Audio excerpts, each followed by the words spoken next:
Do you think trolls are too small? Like, they're large, but giants are huge. Right. Like, do you think, like, they're just too small? No, because they're not giant. They're not giants. They are literally giants. They are called large giants. They are part giant. No, they're all giant. No. They're all giant. I don't think they're too small. I think it's better that they're small so you don't associate them with, like, giants proper. I like the idea of them being able to, like, stoop down to come through a front door, too. Yeah. That's good and scary. So yes, the right size. It's a Mimic, the round table Dungeons & Dragons discussion, where you never know what you're going to get. Welcome to another episode in our conversation on the big bad evil guys of Dungeons & Dragons that we like to call portfolios. Get it? I get it. Get it? Nice. Because I wrote it. Oh, very well done. Thank you. I'm Dave, and with me today are Adam and Terry, and this episode is called Trolls, Generating Sub-Limb-inal Horrors. Horrors. Horrors. There's 2 syllables there. A Trolls episode, and we couldn't reference social media, Twitter. I figured it would just come up naturally. Okay. Yeah, of course. I should have prepped that. That's it. Everybody go home. We'll do it again. Yeah, we'll come back. Now, we've previously covered Beholders and Illithids, the Elder Elementals and high-powered constructs, Celestials, Fiends, and Hags, and some of the biggest, nastiest monstrosities from both the Forgotten Realms and the Magic the Gathering campaign settings. For all of these and more, including a buttload of humanoid mob monsters, you can jump over to Spotify, Apple Podcasts, and dozens of other podcast apps. Or you can check out our YouTube page and the playlist on monsters that we've built there. In this episode of the It's a Mimic podcast, we're going to sit down with a classic type of enemy that used to be a staple foe at D&D tables, but seems to be less common in 5th edition. Trolls. Low-level parties dread them, and if you don't know the trick to keeping them down, you're in for a bad day. So arm yourselves appropriately, that's a troll pun, and get ready for the nastiest nasties this side of Uncle Terry. Because today, we cover the basic troll, the rot troll, and the Venom Troll. But before we get started, Adam, Terry, I want to ask a question. Before encountering them in D&D, when all you had was pop culture and fairy tales, what did you picture when you thought of a troll? Shall we roll dice? Let's do it. Yes! 16. 4. 10. I just imagine some guy hiding out under a bridge preventing goats from crossing. Like, that is the classic one, right? Yeah, I mean, I knew that as a child. Yeah. And as an adult. It's all bridges, though, for me, too, right? Yeah. Bridges, exaggerated features. So, like... Oh, yeah, Like, no, big nose, big noses, ears, big ears, ugly, warts, right? Like, Yeah. they're not handsome-looking men. Yeah. But I never thought of a female troll, either. No. There were always men, and they always But had... isn't that maybe because we're guys and tend to make it more guys in our head than... Every, like, instance of a troll that I've seen has been male. It's because men are disgusting, and that's you don't associate It's disgusting easier things with women. Sure, that's easier to basically. lean into, right? Yeah. Yeah, okay, well, fair enough. Disgusting women in fairy tales are witches, Yeah. right? Exactly. Like, that's the hag trope, right? So this Yeah. is... Trolls and ogres are big, fat, disgusting men, right? Trolls, they're like 9 feet tall, right? Giant kin, they're giant-esque, but not actually giants, right? Well, they're not allowed to be giants. They're technically giants. The shit that works against giants, if you have a sword of giant slang, it'll work on trolls. Right. Yeah. But they're not quite on the same pedigree. They are kind of looked down upon by giants, and giants try to distance themselves from trolls. They're not part of the ordning. No, they're might not part say. of the ordning. They- Very nice. I've played this before. Oh, all right. They were already ornerding enough. No, I tried to fail. No, that's Yeah, it. That's not working for you. Nope. They do get up to about 500 pounds, so they're big, and the females are traditionally larger. They do have long claws that, the claw itself is almost as long as the finger. These things are huge. And their arms kind of hang down super far. They can kind of like almost touch the ground standing up. They do also have like the hunched over appearance as well. Although they're tall, they do kind of lean into it a little bit, right? Do you think the claws are long because they regenerated so quickly? They just grow fingernails a lot quicker. Yeah.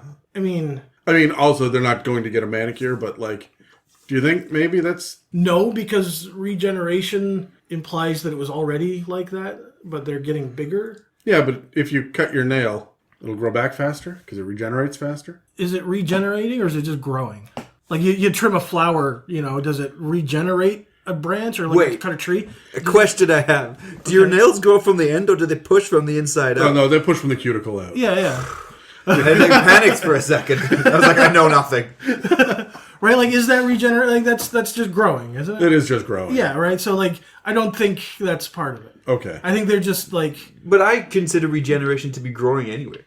Sure, but there's a difference, right? Like if you cut a branch off a tree, yeah, that branch that grows back isn't regenerating; it's just growing a new branch, right? Right, but regeneration is replacing the exact same thing, right? Yeah, instead of just growing, like a child grows up, it doesn't regenerate; it doesn't generate into a person. It doesn't generate up. Yeah. Interesting. I never really considered that. I'm glad we figured that out. Now they are many different colors. They come in greens and grays and any combination in between, right? So that's like three colors. Greenish gray or grayish green. Those are your options. Hazel. But their hair is normally black, green, gray, or again, any color in between. I saw something. I forget exactly where I read it when I was looking into this, but they did refer to it as hair-like. And that was the most descriptive I got out of it, which was kind of weird. I thought that was like it almost looks like wet seaweed. It's almost, hair. It looks like tendrils almost. Yeah, it's gross. When I think of trolls, they are always moist, and I don't mean wet. I mean moist. Okay, like they're gross. There's a certain level of moisture to them. Yeah, and they stink like real bad. Like what do you think they smell like? Like a 14-year-old boy after running laps for 6 days. You think like stale piss? Yeah. Yeah, like rotted meat. It's not just garbage, it's the green waste, right? Where you just it's been sitting out in the sun, the compost heap out back. Or like when you go to take your garbage out and then there's been like a hole in the bag and you get the bin juice. Oh. Yes. Oh. Yes, they drip bin juice. That's what it is. So I used to work in a produce warehouse and we would occasionally have to get rid of stuff. And we had a big dump bin for all like the stuff that came in we couldn't use. And when we would have to go and work on that and like dump everything on a hot summer day, oh no, it was just the most disgusting thing. I worked on a movie set one time where I had to scoop over 13 dead and decayed cats out of a barn so we could film in there. I was there. That was liquefied and mummified. Yeah. Some of the cats were far too wet. And some of the cats were far too dry. Yeah. And there was nothing in between. But regardless of wet or dry, they all had maggots.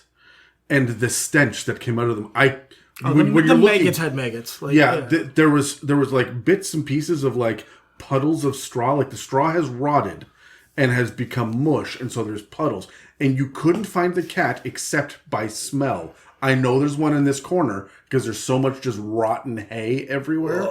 So you're sitting there following your nose, and I've got a mask and huge rubber gloves, and I've got like a garbage bag, a shovel, and just a 4-gallon thing of bleach that I'm pouring down all over the place. It was the nastiest shit. That's what a troll smells like. Yeah, and that's where they live. In hay barns. I would say dilapidated, abandoned barns. Yeah. Ugh. Yeah, like they just there's something about them with their sharp teeth and like they're just like, and again, I don't think it's sharp because it's like, hey, I grow a lot of like canines. No, those teeth have just broken. Yeah, they're just rotted and broken. Yeah, like it just every part of them just screams decay and just grossness, right? They've got those like weird pointy ears too, not like an elf, but like a little more elongated backwards. Oh, a little more Yoda. Yeah, but not out the sides, more backwards. Yeah, and up. And I also kind of thought that the standard troll in the monster manual, the picture they have, he's got Cro-Magnon brow. Yeah, they have that their names are, they're not quite Ugg, like an ogre, right, or a hill giant, right? But they're definitely, they're not smart. Mm-hmm. Right? No, they're not smart at all. No. They are always hungry, though, and will eat just about anything, right? Like, I'm talking anything. That animal that died and, like, they ended up leaving on the horse died, they left it on the side of the road, that troll's coming here. 3 weeks later.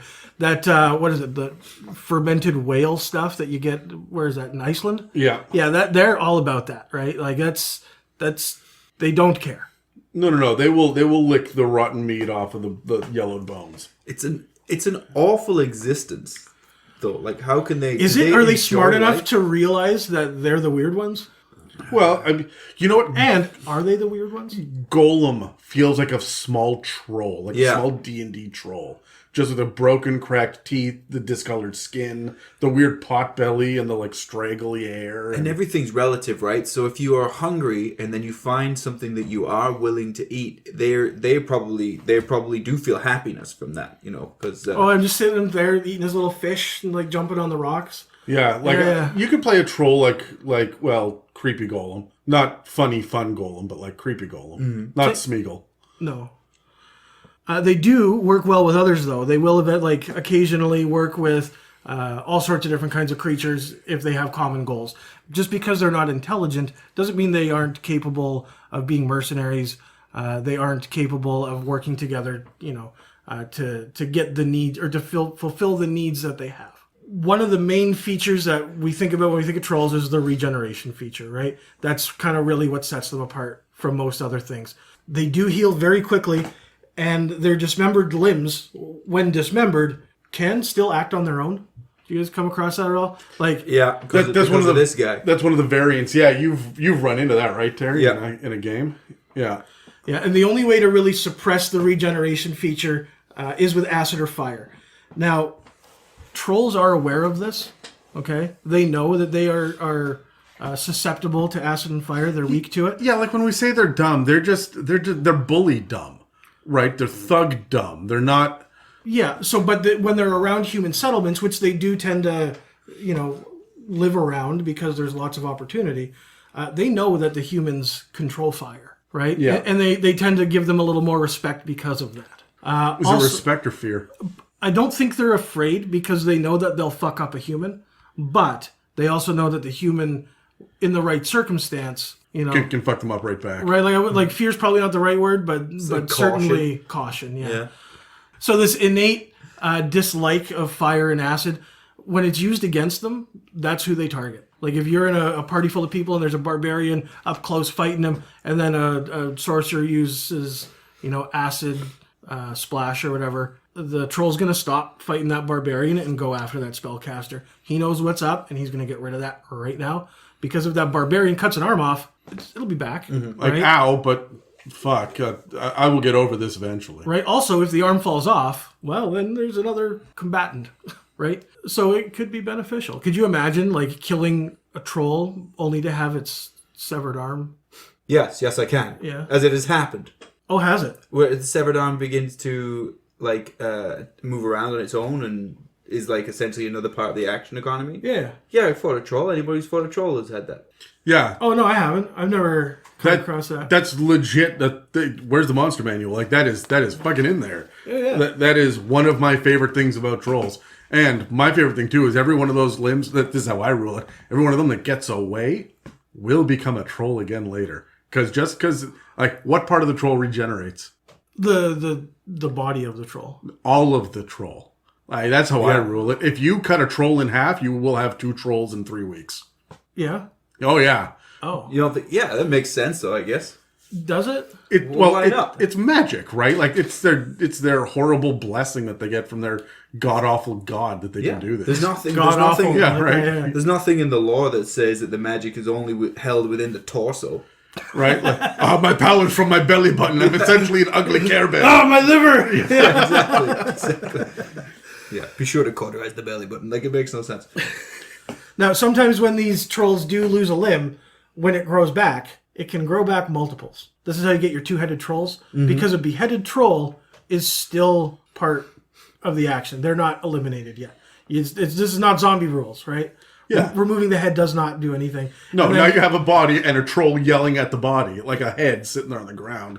Yeah, it reminds me of was it Idle Hands? Yeah. Yeah. There's a lot of that. And I love trolls for that reason. They're a really fun dynamic encounter. Yeah. Well, the other neat thing about them with the regeneration feature, I mean, I guess this isn't really the regen feature, but if they eat like a fey creature, they can gain some of those Fey-like abilities. Oh, right, okay. All right, so they can kind of like absorb a little bit, and I would probably homebrew like some fun stuff. And I could use that to justify literally just about anything, right? Oh, absolutely. It ate a part of a dragon carcass, and now it has a breath weapon. And flies with scales. It already had flies. Oh, that's a different kind. Yeah, different. yeah. Okay. Now, you did mention the variant rule. It's right in the monster manual.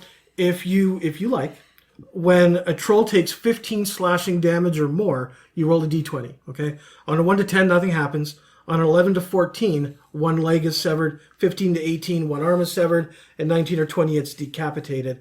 And it only dies if it can't regenerate, okay? So that's how you get all your pieces hanging around, which I thought was really cool because, like I said, I have never really dealt with... Oh, wait for it. I love trolls. Trolls are fucky. Yeah. I love trolls because, yeah, I will. It can get out of control really fast.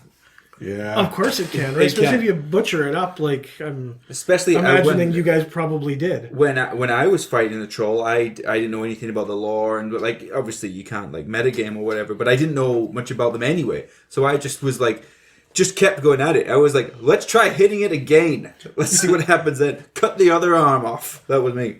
So if they do go to rest and they don't reattach their limb, because they can just like pick up the arm and like hold it back and let it grow on again, right? If they don't do that, it regrows when they short or long rest. So it doesn't take long for this to get out of hand.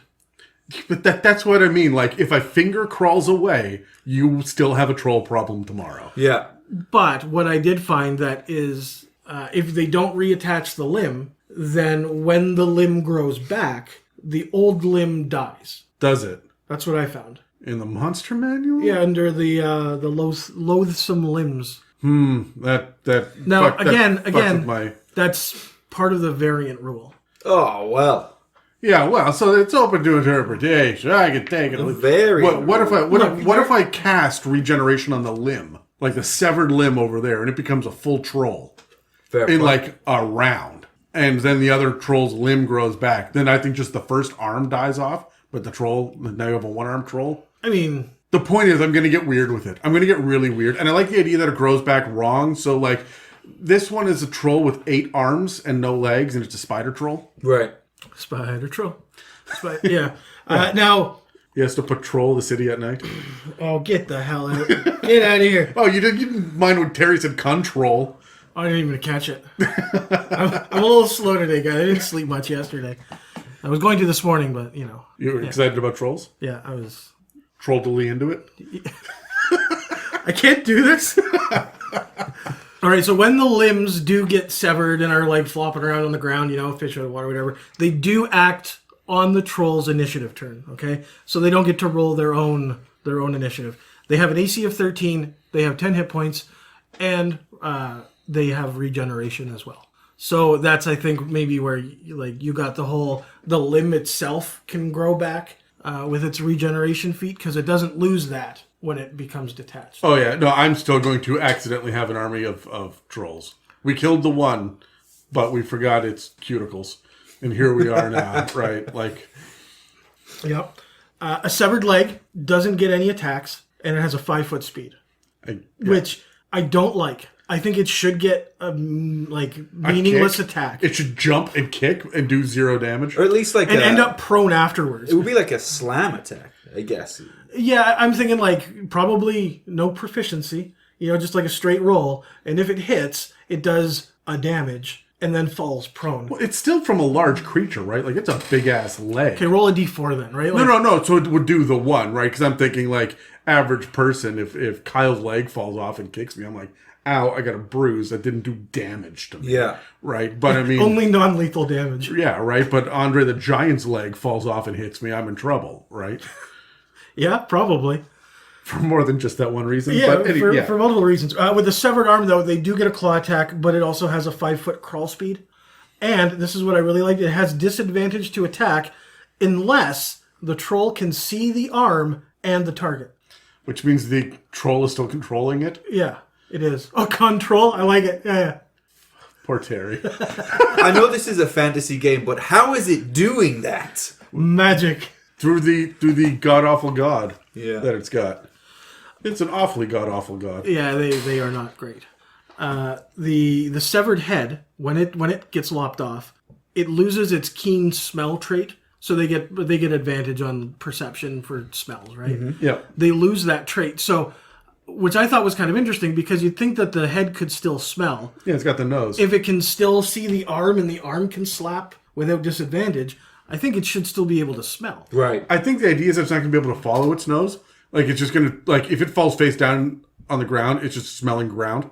It may be that it can't breathe. Like, Oh, it that's a can't good take- point, It can't yeah. take the air in. Okay, I All right, didn't consider I'm that. with That's that. that's yeah. I like that. Do they not, is it not able to speak then? It's all just like mouth Well, noises no, and ASMR? Because it can make a bite attack. Right, but if it has no vocal cords or breath to draw the Yeah. air When in, you're speaking, you're breathing. Yeah, I suppose that's true. so all of a sudden it's just like, That's why I never help people that go, I can't breathe. I can't breathe. I go, you're just speaking, you're breathing. And then one time, a child died.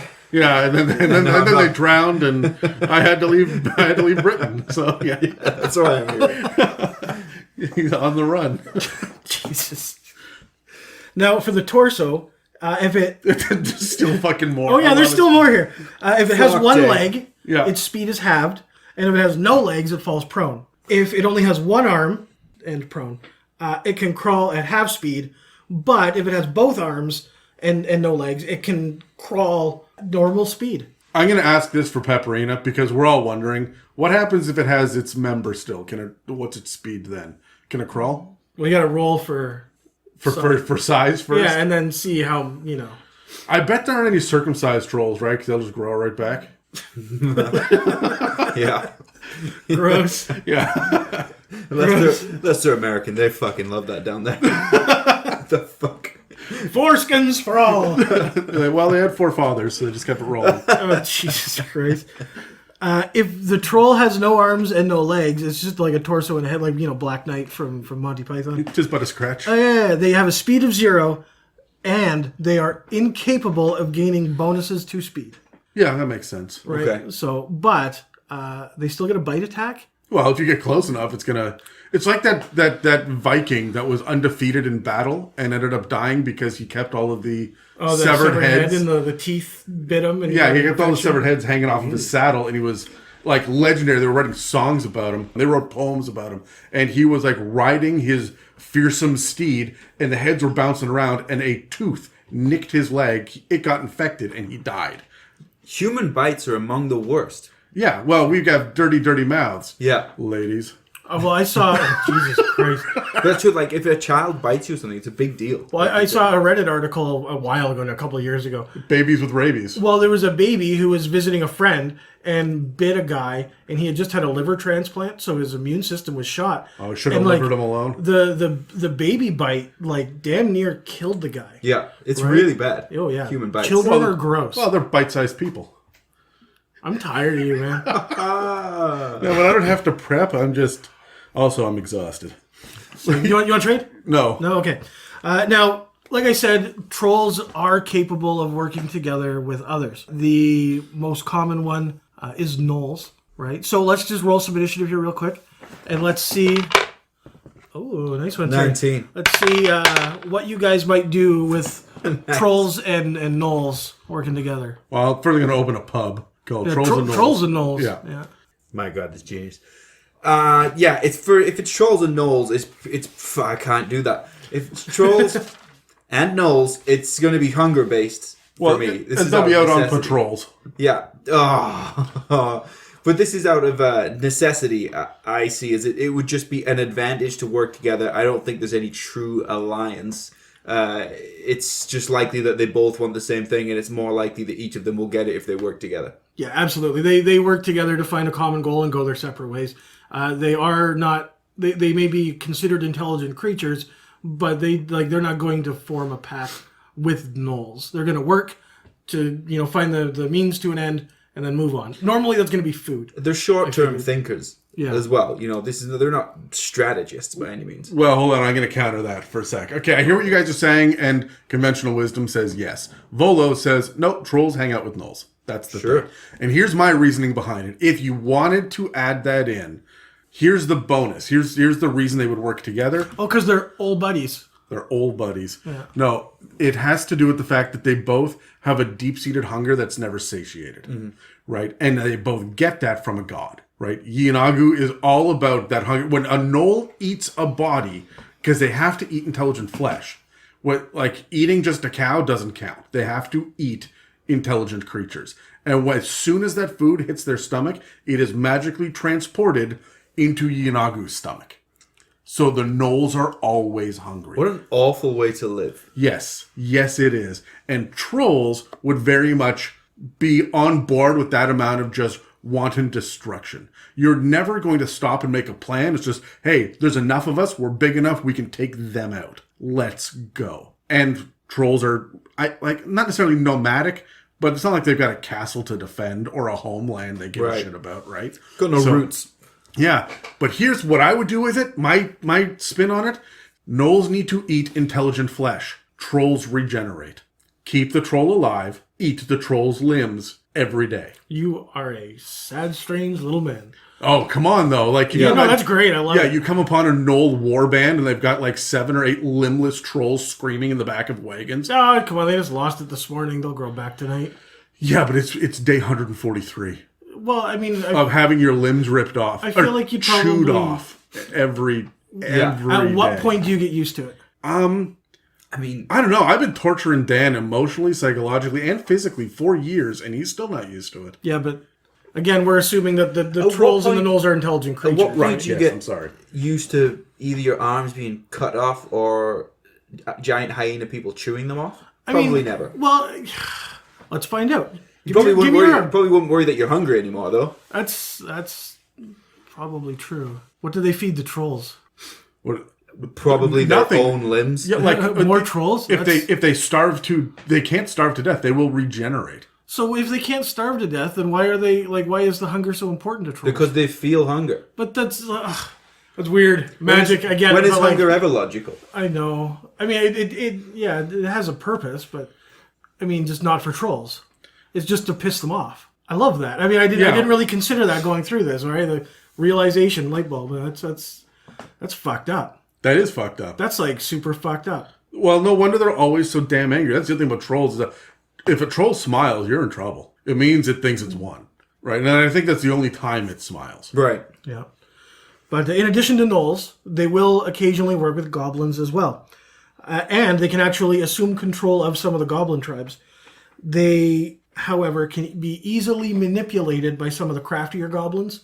And just kind of the craftier goblins can get what they want by making the troll think that it's what he wants, right? And if the troll doesn't go along with them, normally the goblins will just kind of fall in line. So using the same initiative, what would you do with goblins and trolls? How would you make that work? I don't know. Other than thanks everyone, good night. Other than yes, I would have to ponder how I would trick them essentially, but I don't have an instance in my mind right now. But that's essentially what it's going to come down to, is outsmarting the troll.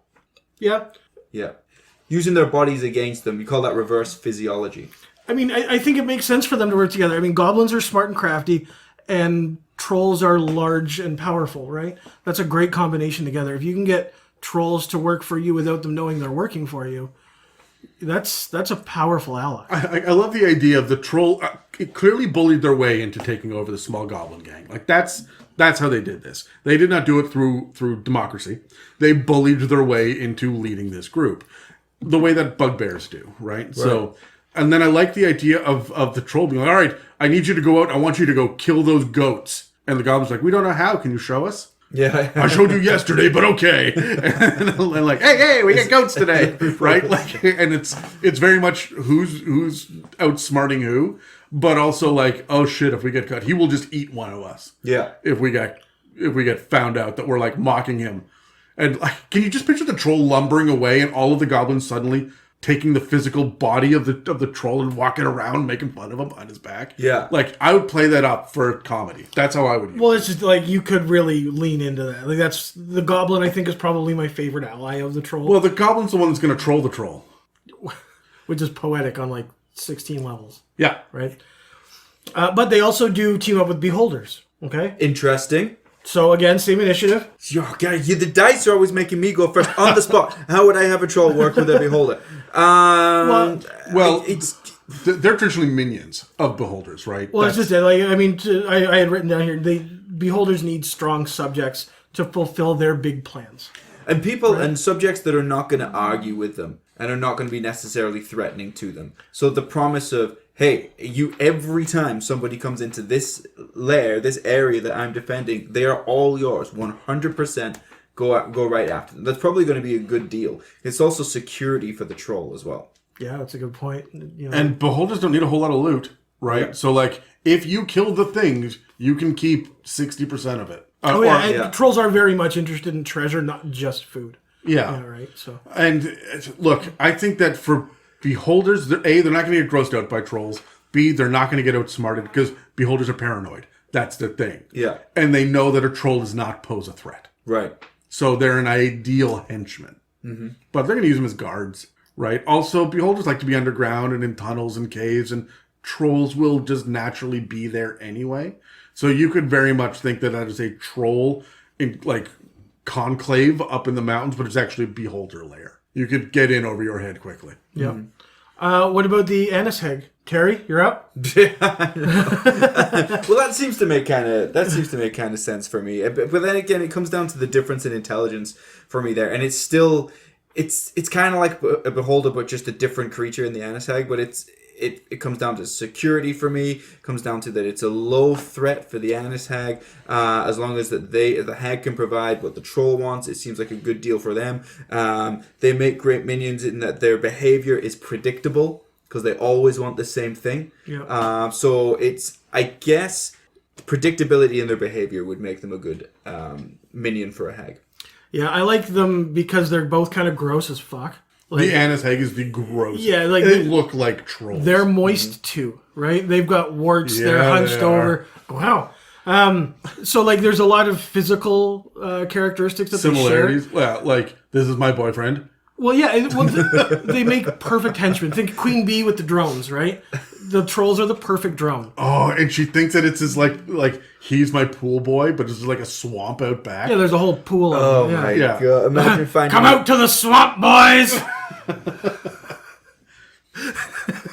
But I think how you can make a sex tape out of this, like for the PCs, or at least like an audio recording, like if they're casting message or something, or they can hear something.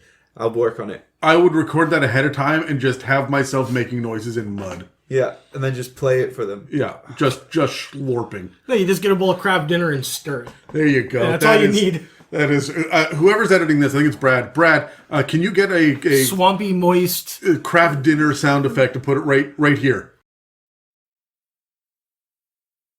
No, I don't think we got that. Okay, let's move on. Yeah, except hags are women, and women typically don't like the word moist. So when I think of hags, I like to think of them as wet.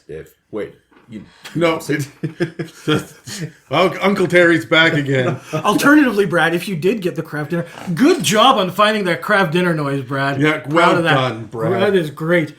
The other thing I liked about them is that they do kind of share the same biomes. When I think of trolls, I think swamps. I think I don't think fields and plains and that kind of thing. No, they're always around a body of water, like it's a river or a pool, but a lot of. But you'll find them everywhere. But to me, when I think troll, I think moist bog. Right? Yeah, and that's true for Annis Hags as well. Yeah. I don't think you need to specify that a bog is moist. Like, I just wanted to. We assume that moist. I got a moist bog. No. My God. So we have gone over already how the giants and the trolls are similar, but not quite. Now, specifically for frost giants, there is a variant of them called the everlasting one, okay? What this is a frost giant that worships the troll god Vaprak. They are the god of strength and hunger, which, I mean, that's perfect for trolls, yeah, that's right? trolls. And, I mean, in addition to trolls worshipping them, ogres do as well. I imagine other creatures of that kind, maybe like Ettins or that kind of thing, might as well. Yeah, right. I would say hill giants too, because they're always hungry. They're always eating. Mm-hmm. Yeah, Vaprak will tempt the frost giants through dreams and nightmares, which often depict scenes of cannibalism, and eventually pervert the frost giant into enjoying this. Then, when that happens, Vaprak will send a troll to the frost giant to meet in secret, at which point the frost giant will completely eat the entire troll and turn into one of these everlasting ones. All right? Could you imagine, like, I don't want to be within 10 feet of a troll. Could you imagine having to, like, pack down 9 feet of them? Oh, to consume the entire thing? Like, claws and all, even, like, the hair-like substance that they have. I mean, go down easy, they're so moist. It's slippery and slimy all the way down. Do you think you could do it in a year? Like, if someone was like, look, You'd have to do it in a day, because he's going to regenerate come midnight. Or come long point. rest, right? Short Good rest, point. even. So you got to do it quickly. So it does specifically say that these are, like, the most determined frost giants. You gotta fucking hoover that thing. That is no good. Look, it's gonna suck no matter what. Just get in there. Literally and figuratively. Just exactly.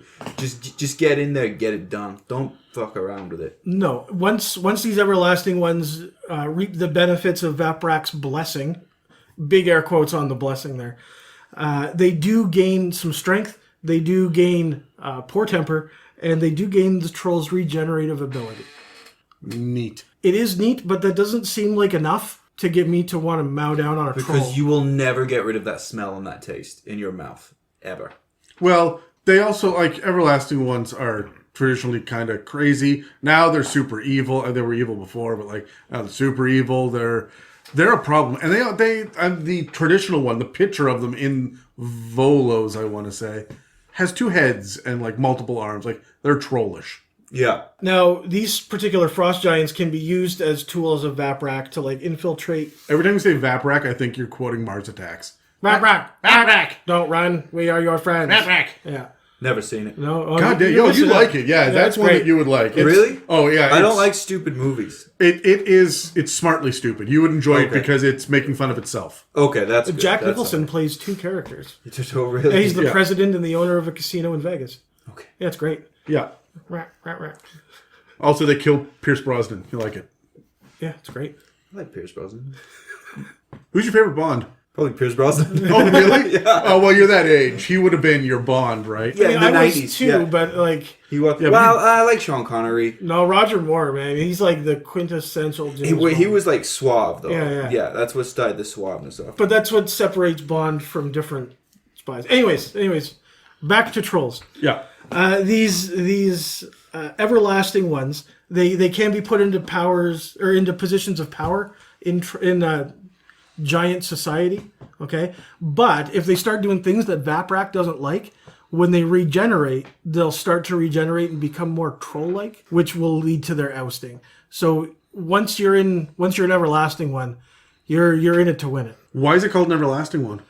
Because they last forever, and there's only one of them. Do you think trolls are immortal? No. Do they regenerate? Yeah, but they can be killed. No, but But they not by yeah, natural yeah, causes. like they can't Like Lord of age the Rings, out. Elven Immortal. Yeah.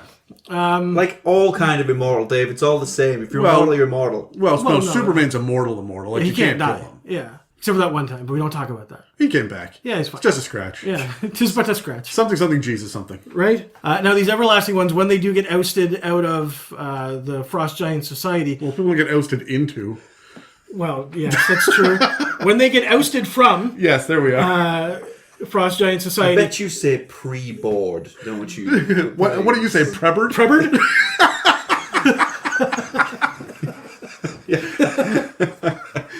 Yeah, no, but like... I've been waiting an hour to Prebert this plane.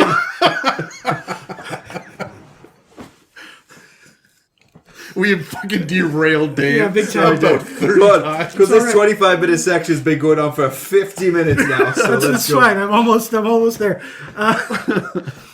These exiled ones, if they're not immediately killed by the frost giants, they become exiled, and they can form clans of their own, clans of everlasting ones. And when they get together, when they produce offspring, the offspring inherit these gifts. I'm using air quotes again, from Vaprak as well. So you can have like a naturally born everlasting one. Yeah, they're not all of them have to eat the troll. They don't all have to pay the troll toll. That's a interesting way to throw a spin on it, right? If you're heading north and you throw trolls at your tier 2 party, and they're used to dealing with them, and then they run into trolls up in the north, and they're like, oh, well, get them with fire, but no, they're frost giants. It's not trolls. Yeah. Yeah. Now, the other neat little thing that we do with trolls is the idea of troll jerky. You've Eaten troll jerky. Yeah, you have eaten troll jerky. I, in our Sunday campaign, have had troll jerky for a long time, and it's just like an easy way for me to keep track of rations because that's the only game I play in where we actually do that. Yeah, the idea here is that there's enough troll jerky that if you eat half of it, it counts as a ration, and it will regenerate by the time that you're hungry again, right? Yeah, so troll jerky is great. It tastes nasty, smells nasty, but it keeps you alive when you're crossing through the desert, which you guys have been doing. Exactly, right? I mean, I'm a Leonin barbarian. I don't, like, he's not super concerned with the quality of the jerky, right? Yeah. But the interesting thing that we had happen was I lost a hand. It just fell off, right? It did not just fall off. You lost the hand in combat. Well, yeah, tis but a scratch. It fell off after it was cut off? Or Yes. what? Yes. Yeah, that's normally how it doesn't fall off before. Oh, it's you're cut off. acting like I said the stupid thing. Yeah. Oh, okay, Dave. Sure. But eventually, the hand started to grow back, and I now have one large green hand. With 6 fingers. Yes, with an extra digit. So it makes holding that sword or axe, I guess, a little bit easier now because I couldn't wield my two-handed weapons, which really sucked for like a session and a half. But it's been an interesting change of pace. That's great for a barbarian. Just cut a hand off. Yeah, I love it. This is the third campaign that I have had troll jerky there that people have been just eating. Just, hey, you know what? We're going to eat troll jerky because it's not going to affect the rations. And this is the first time that the person eating the troll jerky lost a limb, and I finally get to play with it. So I am so excited now. This. Okay, side note. Do you know what I learned recently? Most of our grip strength actually comes from our little finger, our pinky finger. So if you don't have that, your grip strength is drastically reduced. So if you can put the players into a position where they have to choose a finger to cut off, particularly a barbarian, they will most likely go for the pinky finger on their left hand, thus meaning they cannot hold their two-handed weapons or wield them properly. I'd at least give them disadvantage, yeah. Same. I like that. That's fun. Although I will say, I don't have feeling in the end of my thumb now beyond the knuckle. I got nerve damage, and I can't. Like it is numb there. It is horrible trying to hold a jug of water. I have no strength in my I can't feel. Shuffling a deck of cards has been a strange experience. Really? Or probably trying to thumb in a semi as well. Well, I mean, you use the palm for that. Naturally. Jesus Christ. You haven't been on an episode with Terry and I in a while, hey, Dave? No, not in a long time, actually. I think it's been a minute. But yeah, let's at this point now break down our trolls. So let's roll for initiative and see who's going first. 8. 9. 7. Oh god, I gotta talk still. I think I've gone last every single time. All right, so we've already gone over the physical description of the troll. They're moist. They're ugly. Are they moist? They're green. They're wet boys. They're damp. Like super damp. Super damp. Super damp. Are they dank? I feel like they're dank. Well, I mean that's the damp stank, right? They are certainly. I feel like they don't have stink; they have stench. Like we've graduated to the level of stench. Yeah. Yeah. Is there something worse than that? And stench? Yeah. Because like this is going to be the extreme on that one. Like just absolutely grotesque, right? I feel like anytime somebody's like the barbarian is face to face with the troll, like the bard is in the background going, trying to make the barbarian vomit. You should have like disadvantage on charisma checks or something around that. That's a good idea. You know what? The troll stench reaches. There's a onto magic you. item from trolls here that we can do. I hope I didn't make somebody listen to the podcast vomit. But you know, like when someone's got You gave me a little burp gurgle there, burble. Okay, Dave, go on. Fuck. But in addition to all of the physical description, the moisture, the claws. they are still deceptively thin. Like they're not big and bulky. They're tall and lanky. Well, I assume they got a high metabolism. I mean, I guess so. Yeah. I mean, where are the calories coming from? Wherever they want, really.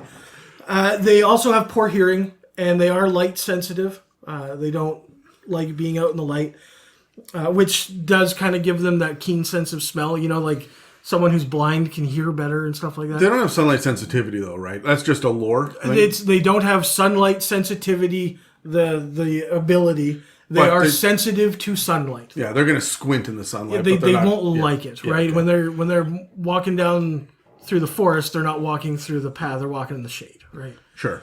Also, did you guys know that troll blood is like super valuable? Like if you can harvest the blood of a troll, you can sell that for big bucks. For what reason is it valuable? It's used in poisons, antidotes, and in some healing potions. I would assume it to be good for the blood bank too, just like it would consistently regenerate.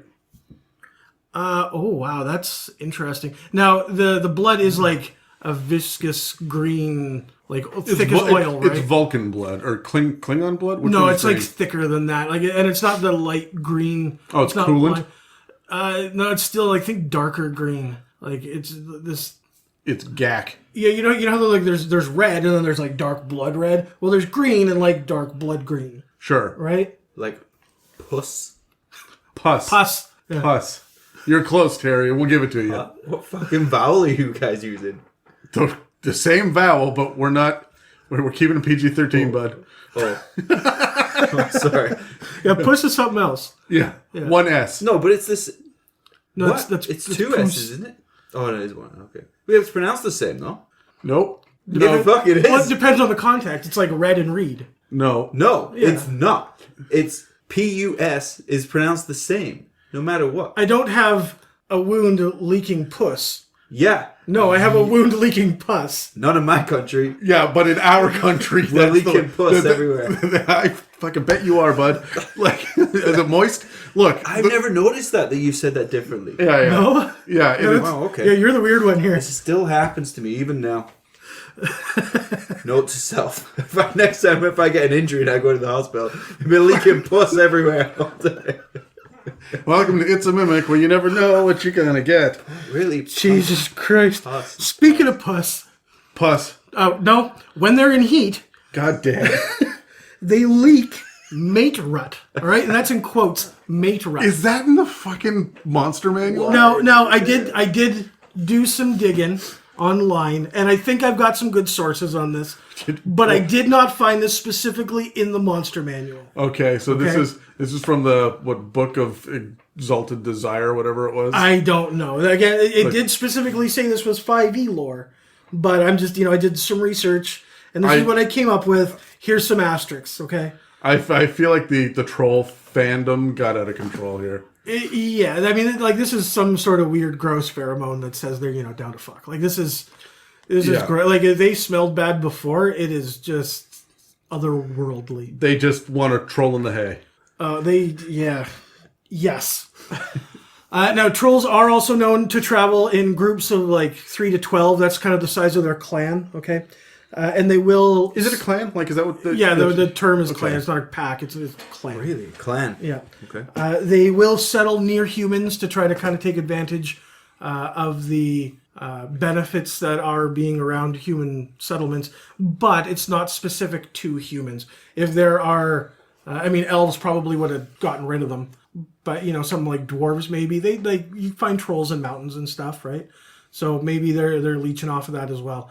But the human settlements really are kind of the cream of the crop. That's where they can get some of the weirder things, more reliable. I feel like they're going to prey on little gnome settlements in the woods, too. Yeah, I mean, like I said, the elves, they're just going to kind of come down and get rid of everything in their territory. The dwarves are underground, so there's not really a lot of materials to leech off of a dwarven society when you're up in the hills, right? So all of these, like, hobbits, or not but like halflings and stuff like that. Yeah. Fuck me, that was terrible. Yeah, That was bad. Unexpected as well. Geez, you're getting a demotion here. That's fine. I am so tired. Yeah. Yeah. Ha ha.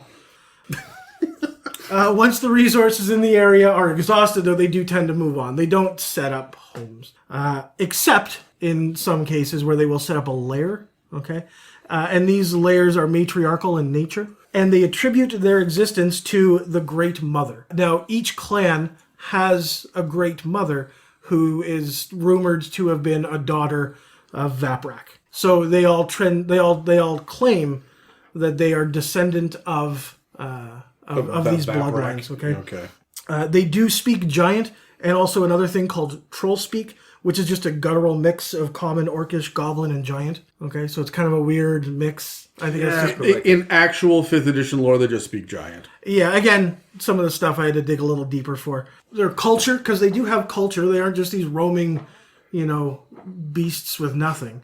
They do pass it down orally. They don't really have their own written language. They're not big into that kind of I'm thing. not sure they can read.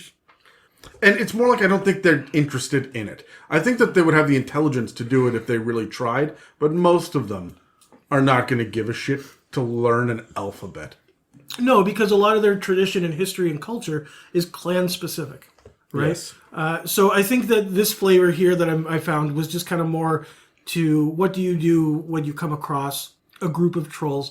How do you build into that a little bit? Maybe your players could come across a troll settlement, and although they're probably in a lot of danger, maybe there's reasons that they are going to work together, right? Because again, trolls can work with other creatures.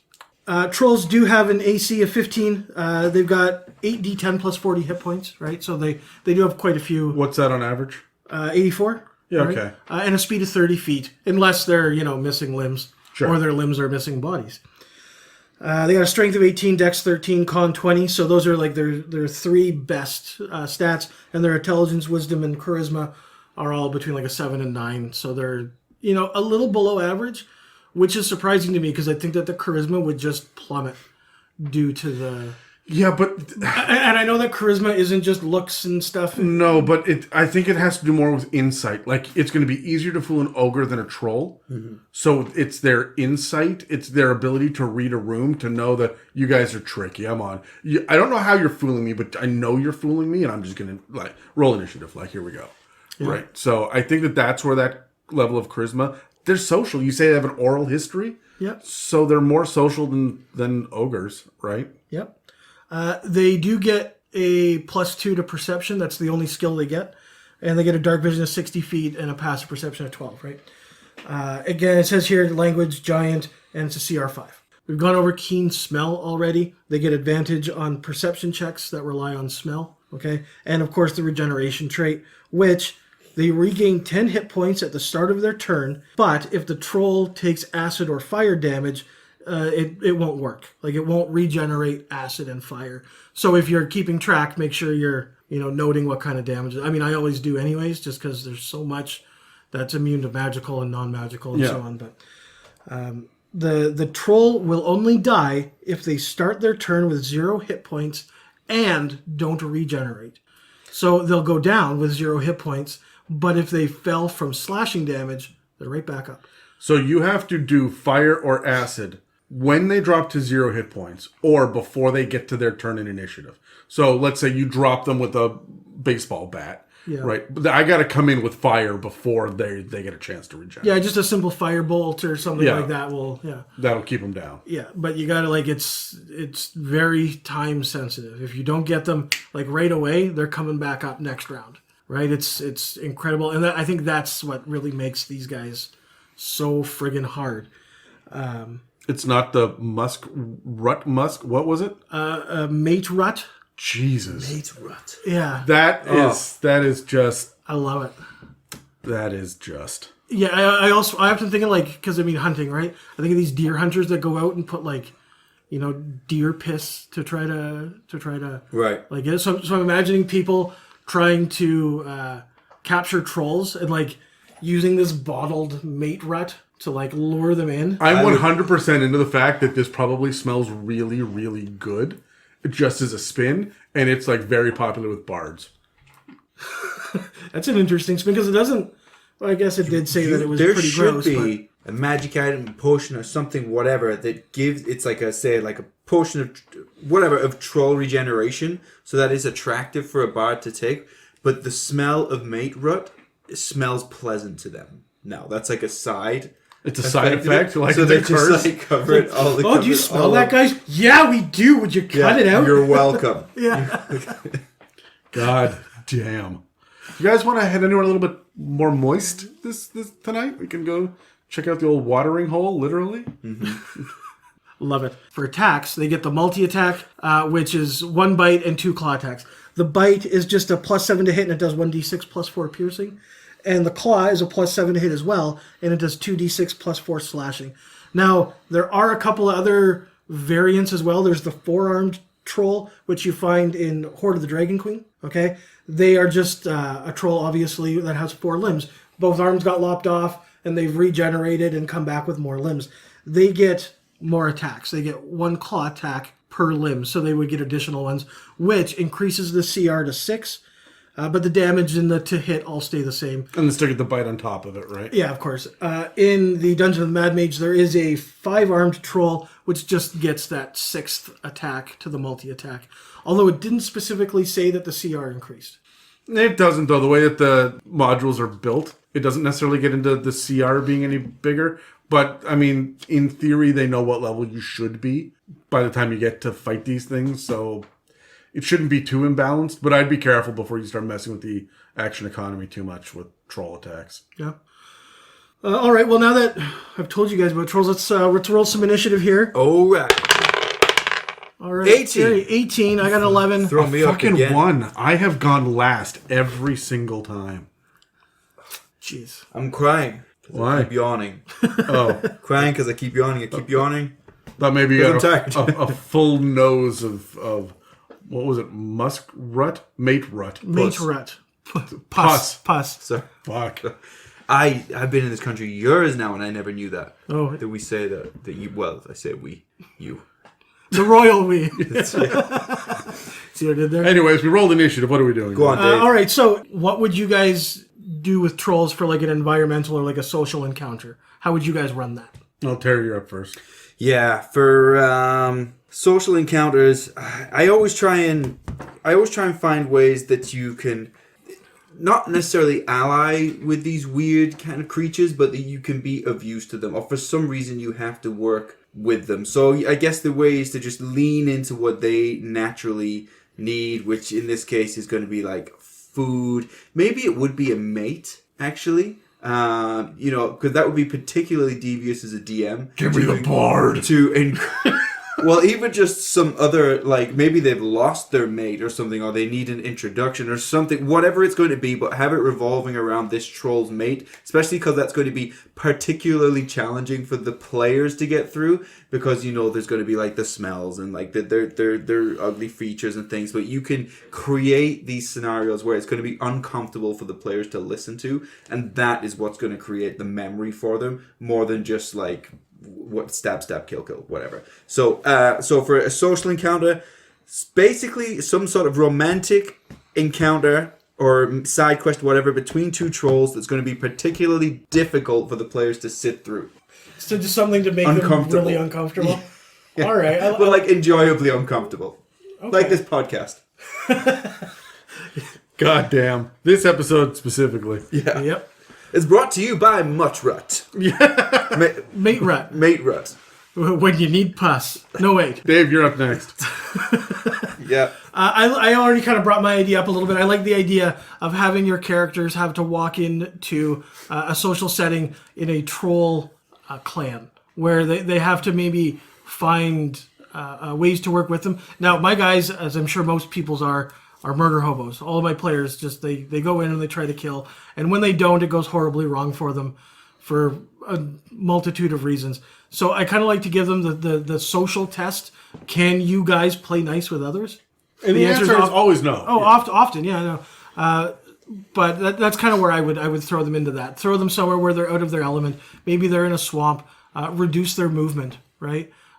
Just take them out of their element and make them work with an unsuspecting ally. Right? There are a lot of different ways you can interact with the troll, because trolls are big and dumb. And it's not, yes, there's the gross factor, but this is the same conversation with hill giants and ogres and ettins and like big, dumb, often funny, but trolls aren't necessarily funny, right? They're the last one I think of as being comedic. I like to use trolls as a legitimate threat. So the Hobbit movies, the Goblin King was a fucking troll. Yeah, definitely. Right? Like that's what I'm thinking of. And big, ugly, gross, and you as an audience are like, I'm not scared, but I do acknowledge this is a threat, right? It would not shock me to have this guy pick up and eat something like a creature, a living, intelligent creature, directly on the screen in front of me. Like this is a threat, and I want that feeling at the D&D table, which means I'm going to use a troll that's terrorizing the village. Yeah, I love trolls for new players because they don't know. They don't know the fire thing. They don't know the acid thing, right? Or you give them the amulet of fire resistance. Most people don't remember the acid thing, right? Like, oh, trolls and fire. Well, now it's immune to fire. What do you do? Yeah.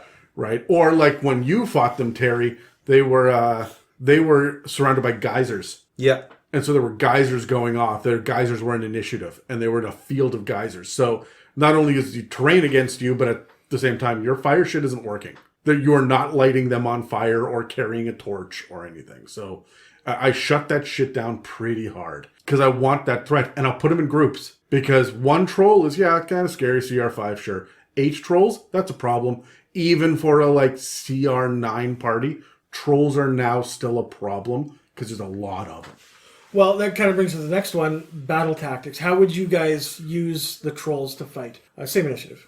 Yeah, for me, for trolls, because of the regeneration factor, it's going to be, as a DM, to make it particularly challenging, it's going to work in your favor to try and separate the party. I don't mean like split the party like they're in different rooms or whatever, but if you can have a larger map, something terrain-based like Adam just described with the geysers, but if you can separate them, split them up, because one person's trying to deal with this troll over here, the other one person's trying to deal with the arms, and get distance between them as best you can, because somebody is going to fuck up. Somebody's going to make a mistake, somebody's going down, they're going to be unconscious or prone in water or something, and now it is a nightmare to disengage from all of these separate parts of the troll and get back to that one area where the problem was going wrong. So, yeah, separate them, not because that's going to be particularly good, but because when somebody does fuck up, they've got to try and get back. Yeah, that's a good one. Split the party. I love it. Well, I often try to split the party with combat. That's what I do. And often when you don't want the party to split, they do anyways. Fuck, tell me about it. I like the idea. Now, this is going to kind of like do a little bit of home brewing for me, but I like the idea of having the limbs kind of like maybe hanging above, and the troll limbs are a trap. All right, and they're just kind of sitting there in stasis through whatever magic you want, so that when you walk through, the battle tactic is that these arms fall. Maybe this is a kobold trap, okay? And the arms fall, and then it's just nothing. Oh, there's a bunch of arms on the ground. And the next round, trolls start to regenerate from it. I want to go just a little step further than that, because trolls know what their strengths and weaknesses are, right? Like we talked about. Yeah. They know to avoid fire and shit. They also know they can regenerate. I love the idea of one troll getting chased by the party into like a very narrow, very steep ravine.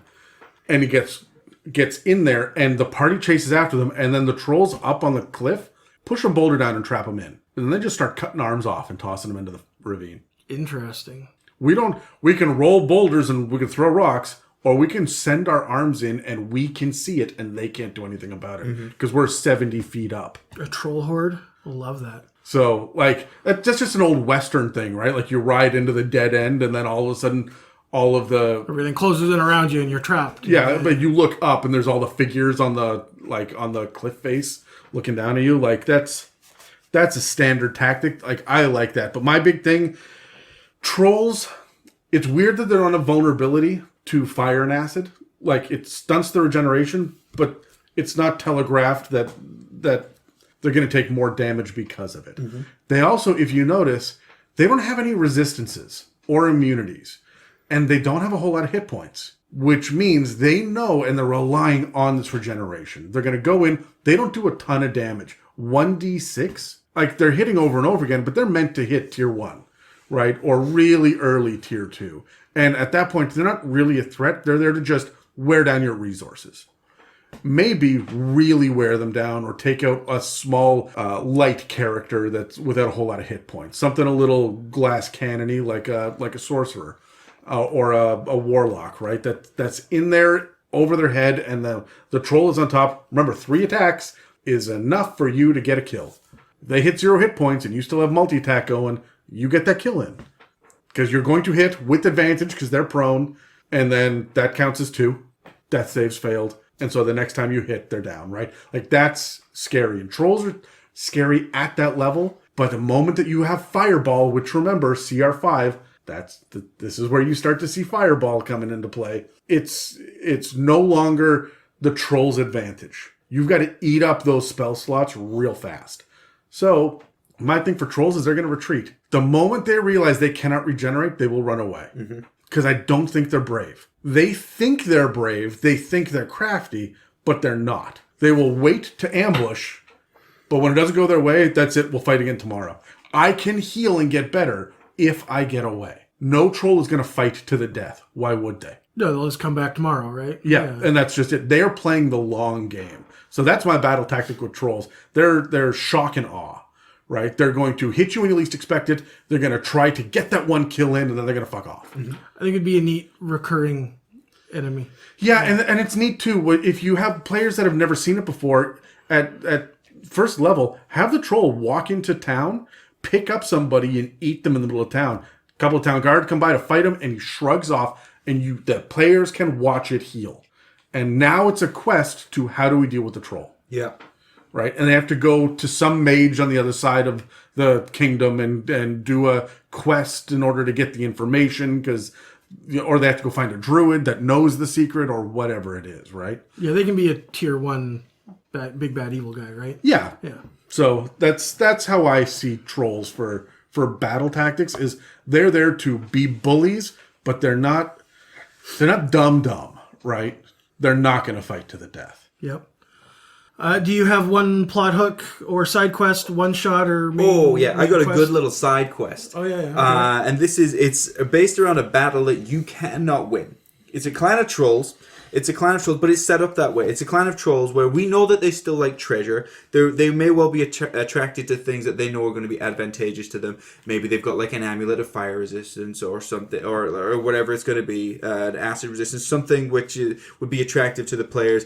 Perhaps one of their big like warts, which is filled with pus. Yeah, Yes. terrific. Which we know may, something magical to do with regeneration, whatever. So things that are attractive to the players. And there's a number of trolls in this clan.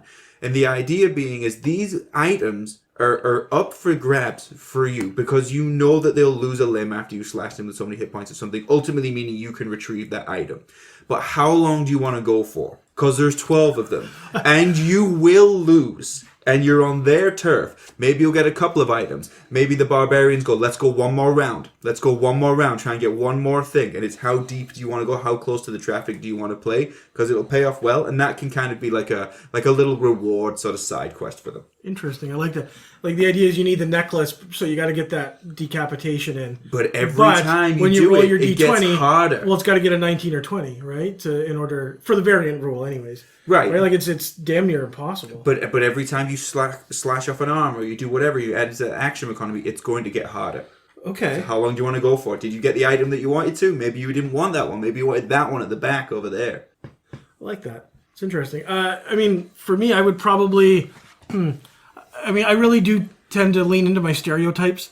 I would probably have them have to go get a thing.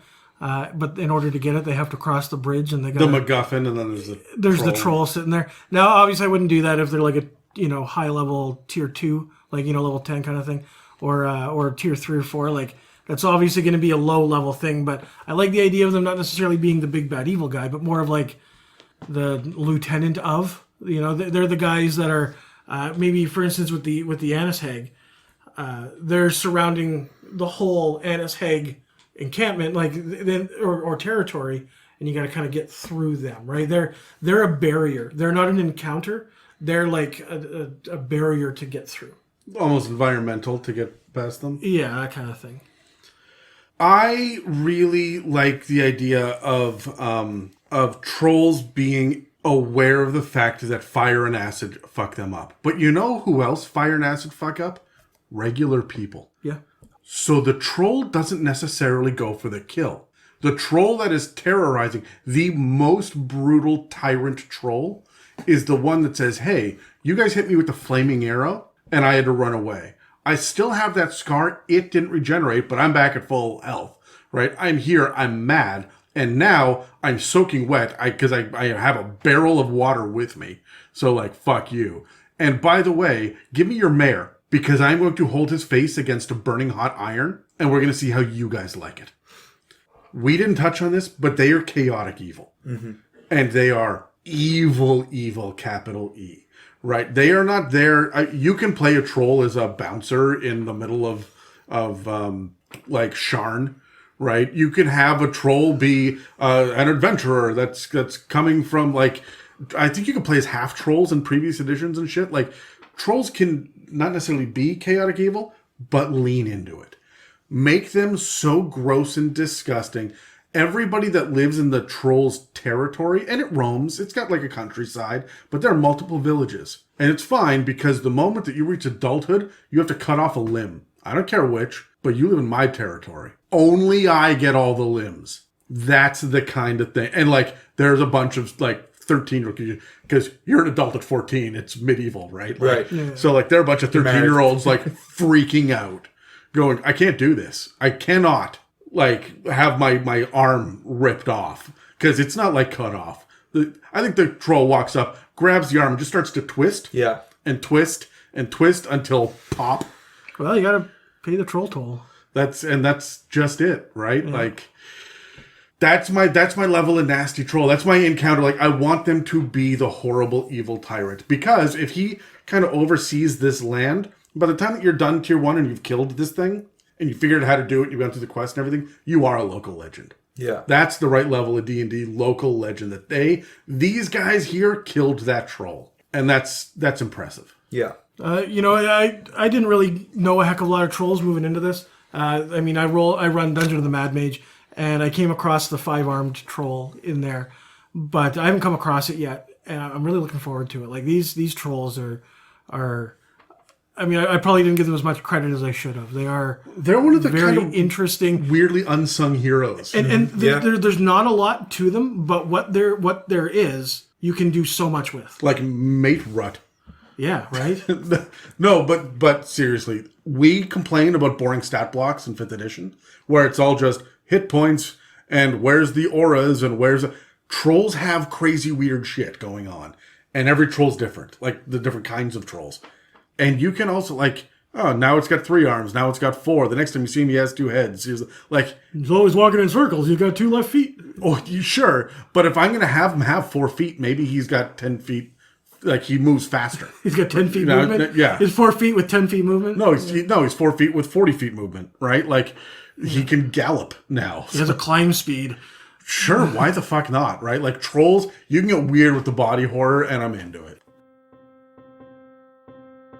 I know we mention it in just about every episode that we've got a subreddit, r/itsAmimic, but I wanted to point you guys directly there because that's where I keep the episode guide updated every week. Also, we have a post there that's sticky at the top, which is there for mailbag questions, and we refresh that on a regular basis. I know that I'm in there as often as I possibly can, updating the lists so that we're ready to go the next time that a mailbag episode comes around. And everyone except Terry is lurking around on there. It doesn't feel like it, but I damn well know for a fact, because they mention it to me, that Jeff and Dan and Dave and James and Kyle, like, we're all lurking around waiting for someone to post something and feeling, I don't know, weirdly awkward. I guess they feel awkward. Anyway, feel free to talk to the people directly. You don't have to just kind of post an official question. If you want to call somebody out for something funny they said or something they got wrong on an episode, that's really the place to do it. You can send interesting links to D&D related nonsense that you found online, or just come in with a cool story about something that happened in your campaign. It's really the best way to get a hold of us for just kind of shooting the shit when it's not an official question or a request or a shout out. And of course, you could just shit talk Terry behind his back because he's the only one that's not on there and he's not going to check it. It's r/itsAmimic on Reddit. You're invited to come hang out at your leisure. Let's get back to the episode. Okay, so today I got the Venom Troll. And I did really enjoy the Venom Troll. A Venom Troll, to give you a background, is essentially a troll which has been ravaged by massive amounts of poison. And this has caused the troll to mutate into this ugly, venomous creature that probably has more exaggerated kind of warts and flesh rotting as it's kind of boils.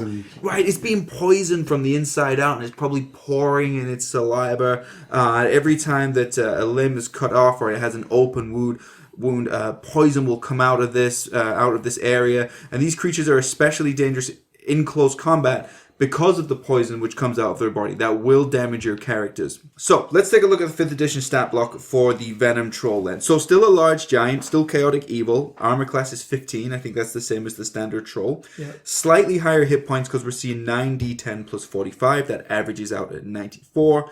But we're seeing a standard walking speed of 30 feet. For their stats, their main stat is their strength. That's 18. That's a plus 4 for strength. After that, we're seeing dexterity being slightly higher than average. I apologize. Their highest stat is actually constitution, which is all the way up to 20. Very low intelligence and very low wisdom. Both of them lower than that of an average human. Same with charisma. So physical stats much stronger in this one. For skills, we see perception. Damage immunities are poison, obviously. Condition immunities poisoned. They get their dark vision. They have a passive perception of 12. Their languages, it only lists giant, and I'm okay with it. I think it makes sense. Their challenge rating is 7. They still get keen smell like the other trolls, but now they have poison splash. So when they take damage, anything but psychic that is, each creature within 5 feet of that troll automatically takes 2d8 poison damage. Their regeneration is the same of the other trolls. Their actions, they still get a multi-attack, so it's bite and 2 claw attacks, the same damage. But now they get a venom spray, and this will recharge on just a 6. So it's different to, say, a dragon's breath weapon. Just a 6. And what the troll does is it slices itself with a claw, which releases the spray of poison, and it goes into a 15-foot cube. The troll itself takes 2d6 slashing damage because it damaged itself. And this damage cannot be reduced in any way. And each creature in the area must make a DC 16 Constitution saving throw. If you fail that save, you're taking 4d8 poison damage and you are poisoned for 1 minute. If you're successful, you take half as much damage and you are not poisoned. A poisoned creature can repeat the saving throw at the end of its turn, though, ending the effect on a success. I love that they can just cut themselves open and do that. Because I was saying that trolls are kind of skinny. This one's more morbidly obese. Yeah, it's like they caught an artery or something. Yeah, and they're like boils and like. Yeah, I don't know. I think it cuts a boil. That's the thing. I love that when it takes damage, any kind of damage except psychic, which means that if you hit it with force damage or bludgeoning, the mental images you're popping, it's fucking boils and it's splashing around on everybody. I bet it keeps these boils safe. And this one's name is Steve, and then he pops it at you. Oh, right? And then say hello to Steve. That's so savage. I hate those types of bad guys like that. Yeah, those creepy ones. Oh, and then they push it together afterwards to regenerate it and let Steve come back. Well, yeah, I think they're so gross and it's fun. Oh, I love it. Okay, a couple of things I need to mention here. So in Modern Canon presents the monsters of the multiverse, some monsters got reprinted and they got updated, and the Venom Troll was included in this. So a couple of changes to note. In Modern Canon's Tome of Foes, the alignment is listed as chaotic evil, but in Modern Canon presents the monsters of the multiverse, it is listed as typically chaotic evil. A little bit of wiggle room there if you want to go neutral evil, if you want to go if you're evil. popping boil in someone's mouth, you're evil. Yeah, maybe neutral evil, but you're evil. It's at that point, it doesn't. If that's the area you really want to focus on, fine. I wonder what the reasoning behind that was. It doesn't matter. Their keen smell is also removed in Modern Canon presents Monsters of the Multiverse. I'm not sure why that would be. I'm sure there was a reason. Maybe it was a mistake. I don't know. But their keen smell has been removed. Any ideas? I don't think it's a mistake. I think what they've done is they have cracked down on the codifying of what each one of these specific kinds of features or traits that monsters can have, what they're worth. Right. And so they will have some formula or something where dark vision is worth 3 points, keen smell is worth 4, right? Aggressive is worth 7 points, and that will tell you what CR level this is, what the danger factor is. Right. So I think that's why the keen smell got removed, to keep it as a CR7. Yeah. I can't imagine any other fucking reason why they would do that. And honestly, I would ignore that. Give them keen smell. Yeah, me as well, because remember I said before that they don't have they have the light sensitivity and they don't hear so well. So you got to give them the other side of the coin, right? Mm-hmm. Yeah. Have them. And again, a troll sniffing out hiding players is gross. Yeah. Right? And I'd lean into it too. They're sniffing and you can hear the mucus rattling around in their nose. I'm really going for the wet gross. Yeah. The moist pus. Yes. That's what I'm leaning into. But that's it for Venom Trolls. David, your episode. Do I have your permission to roll? Yes, let's roll. 19 again. Oh, we're rolling off with sixes. I've won 3 times in a row. 14. 16, okay. Oh, hey, I'm going last. Sure. This is it. It's all turning around, Adam. All right. Environment and social encounter opportunities. Oh, yeah, it's tough. I think for an environmental encounter, maybe you can lean into the keen smell.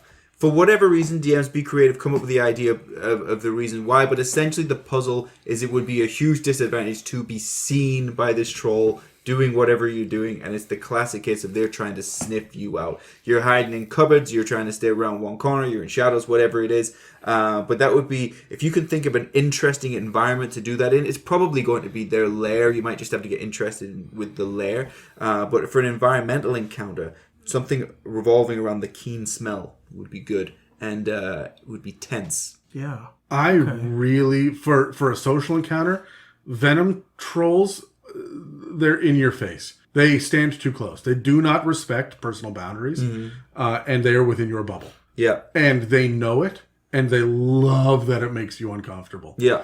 And they're dripping all over the place, too. And, like, not just the regular troll moistness, but the actual, like, poison boils are just, some of them are just seeping. Oh, he got his mate right on me. Well, no, I think it's worse than that. I think, like, I would... in the art, it shows them as just having like tattered loincloth, but I would give them actual clothes. Like they know you're coming, so they put on clean clothes, and as you're talking to them, the clothes are starting to become discolored. Yeah. And like the white shirt becomes darker, and then yellow, and then kind of that sickly green yellow. Yeah. And then kind of brownish. And like he's leaving wet footprints behind him as he goes. Like of all of them, this is the wettest of the trolls. Oh, if you could have a troll that was disguised, like illusion magic, but of course the effect of what's happening to the clothes will still. That's fun. I like that. So. Oh yeah, you have like the stinky beggar in the street, but it's a troll in disguise. Yeah. Interesting. These are the guys I would use with the anise hags. Like through and through. I wouldn't. Makes sense. Now that because I didn't look at these before. It's very clear to me that these are swamp dwellers. Mm-hmm. They're the ones that are going to like be on the perimeter, on the outskirts, and people aren't going to want to go in there. But once you get past that, there's something going on inside. They're in almost defense of their own because they're just so vile. I also want this one more than any of the other ones to be female as well, so I can name him or name her Syphilis. That is awful. Yeah? That is awful. All right. I'm very proud of myself there. You know what? Half points. Okay? Battle tactics? Oh, yeah. Okay, strap in for this one, guys. Okay, so... Did you say in or on? Strap on for this one, guys. Because of their venom spray and because of their poison slash, with the regular troll, I said try and create distance. Split the players up. With the Venom Troll, this is all about being up close and personal. Their strength is their second highest stat. I'm trying to get the players in an enclosed space, and I am most likely grappling. Yes. Because the tension comes from players when they can't do the regular shit that they usually do, and that's when they start infighting. So as soon as one of them's grappled, and as soon as that troll gets damaged, everybody's getting venom sprayed all over them. So get into an enclosed space, especially because it's still a large creature. If you can get between them, in like a cave network or something. One's on this side, this person's grappled or not, but that starts to stress players out as well when they can't get to each other. So this all comes down to movement and positioning and letting the players damage themselves. Watch how long that party stays aligned. Oh, my players are always damaged enough, but... Watch how long that party stays aligned then, because we know players, I'm included in this, when other players start fucking with your shit, it infuriates you because it's like, hey, dick, Dan, looking at you, Dan. Oh yeah. Yeah. Dan is the one that'll spend 45 minutes making a plan, and then in the second round of initiative, he's the first one to abandon it. Oh yeah, every single time. I like the idea with your grappling of like they grab on and then press their face into a boil and have it burst and like really get in there. Just getting there close. You know when you were a kid and your like fat alcoholic uncle that was just really sweaty came in for a hug, and you got to hug him, but you're trying to get your face away from him, they're like leaning back, and you like don't want it. those adults when you were younger, like that example, Adam. You know when you could smell alcohol on their breath, but you were a child, and it was always uncomfortable. Yeah, it was like, oh god, it's kind of stale as well. Yeah.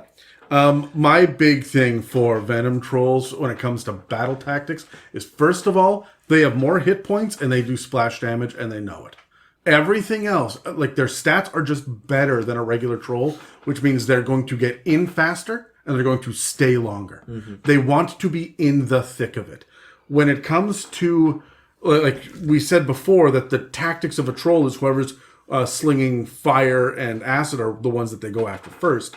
And that's true, but these guys want the melee combatants. They are going to find a way to be between people, right?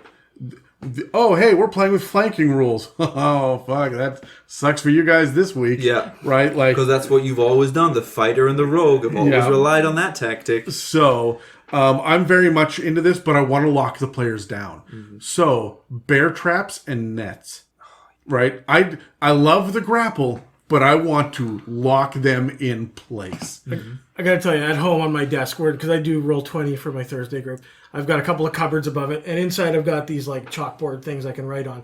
And on one of them, in big letters circled at the bottom, is nets. Nets. Okay? My druid learned how to fly, and I learned how to use nets. And I love it. Oh, I freaking it's like most underused thing. Mm-hmm. Use sucks nets. For players to use, great for DMs. Yeah, fine by me. Because you waste your action getting free of that shit. That's what I'm always talking about. You got to make them use their turn dealing with your bullshit. Oh man, I really like the idea of, like, we talked about bottling the troll blood. I like the idea of bottling the pus, or maybe someone's got a few of these guys locked up somewhere, and they use the venom, for lack of a better word. Pus, I guess, is the better word.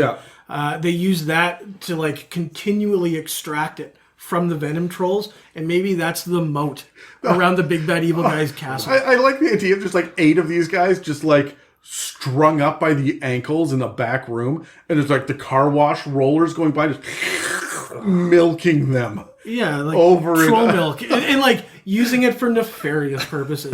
Well, you don't do it for garden party. The poor goblin minion whose job is to squeegee the Venom Trolls, like to get the pheasant out.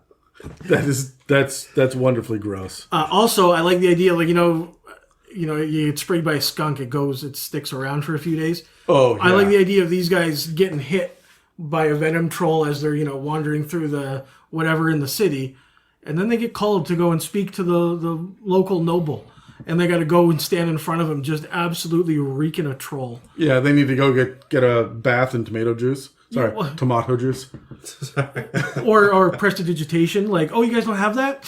Sucks to be you, right? Yeah, okay, so before we give up on the battle tactics, the one other thing that I want to say is we have a recharge on this. Mm-hmm. For DMs that are not used to rolling with recharge, when you have a creature that has a recharge ability, it's supposed to be the showboat ability. It's the thing that makes this creature stand out from others.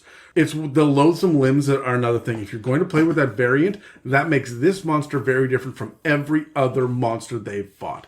Otherwise, yeah, it's just a big orc that regenerates. There's not a whole lot of difference to it if you are not painting that picture appropriately. So when it comes to unique combats like this, you should always start off or make sure that you work in that unique thing. For example, with Loathsome Limbs, I would say the first time that they take slashing damage, period, something lops off. And then after that, I'll use the 15 hit point rule. Right? When it comes to this venom spray, they're going to use it, and I want to recharge. I'm not going to get an average of 6 rounds, and I want to use this more than once in a combat. Especially because I'm regenerating, so it's going to be a longer combat. This needs to be a bigger threat.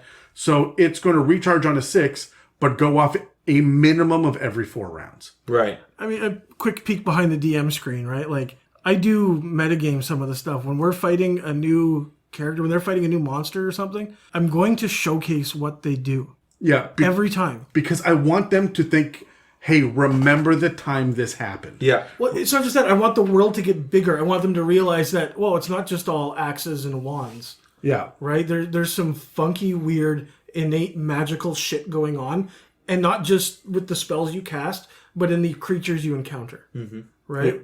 What kind of deodorant does a barbarian use? Axe. God damn, yeah. All right. Fun fact, Axe is called Lynx in the UK. It's called Lynx. Yeah. Like Lynx. Lynx. Yeah. So I grew up, all of those jokes about Axe, I was saying Lynx the whole time. Interesting. Yeah, I know. That's weird. Considering the Lynx is in Canada. I don't know. Is there an axe brand? It's Lynx. It's the No, same I brand. mean, but like, is the name used by someone else? Somewhere else. I don't think so, man. I've been just here on these so really long. large hatchets. Yeah. All right, you guys got like a one-shot plot hook. Yeah, I'm kind of getting even grosser kind of Bane vibes. Like I'm talking like Uma Thurman, Poison Ivy, and Bane, like Joel Schumacher kind of Bane. I do a real ugly style with this, and if you can get like, this could be like a minion for even like a green dragon that's like wild shaped, or let's go Annis Hag. That's shaped to look more like a human woman or something, and use this as like a lieutenant for an Annis Hag. I think that would be great. Some real ugly kind of Bane vibes. Yeah, I mean, that's a slam dunk for that one. Yeah. That Bane was born in the neon. No. Fuck, I hate that movie with a goddamn passion. Yes. Yeah. Anyway, a plot hook for a Venom Troll. Honestly, these guys are showcase henchmen for me. I don't really build a whole lot of plot hooks around them. I want them to be the lieutenant or the issue that you fight, and you remember this as being like the geysers. Right. You'll remember that one for a while. Yeah. And you have a great excuse to have Venom Troll. There was a Venom Troll in that fight, right? There was a Dire Troll, a Rot Troll, and a Venom Troll in that fight. And you guys, and the Dire Troll was just dropping limbs. And you guys were having so much trouble dealing with this, as the guys just kept going off and tossing you around the battlefield. Yeah. That was a lot of fun. But you guys were also level 15, 16, somewhere around there. I remember. I can't believe I'm saying it. It was probably coming up 4 years ago or something. So yeah.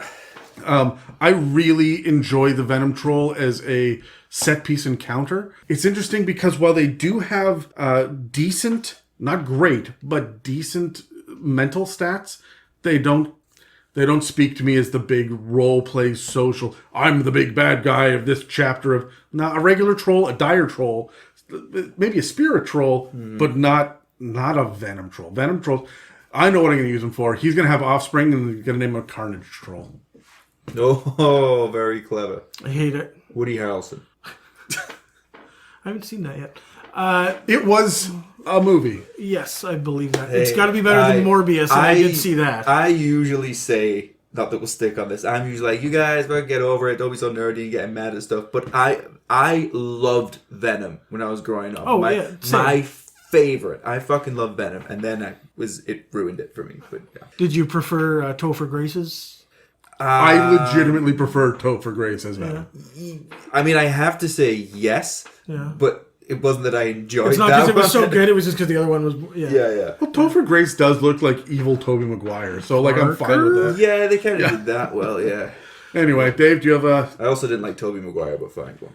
I mean, he was great in the newest one. Spoiler alert, I suppose. But Cider House Rules too? yeah, that's the one. Yeah, okay. Yes. I like the idea of Deep taking some of fucking the dive. ideas that we've already spoken about, kind of mashing them all together. You can take the idea of maybe these Venom Trolls hold... I mean, Venom, to me, there's also antidotes to anti-Venoms, right? Yeah. So maybe you have to be the guy to go and capture these. So I like the idea of forcing my players into having to capture one of these, which means they're going to have to get up close and personal and probably grapple it and just make it all sorts of unpleasant. And honestly, for that kind of encounter, I would go get a thesaurus and look up all sorts of different describing words to describe just how gross these things are. Yeah. Adjectives and adverbs. Maybe get the There we dictionary go. first and then graduate to the thesaurus. Well, I know one or two. I can just use that. But make it the snatch and grab. They got to go snatch the pus. Yeah. It means the same thing.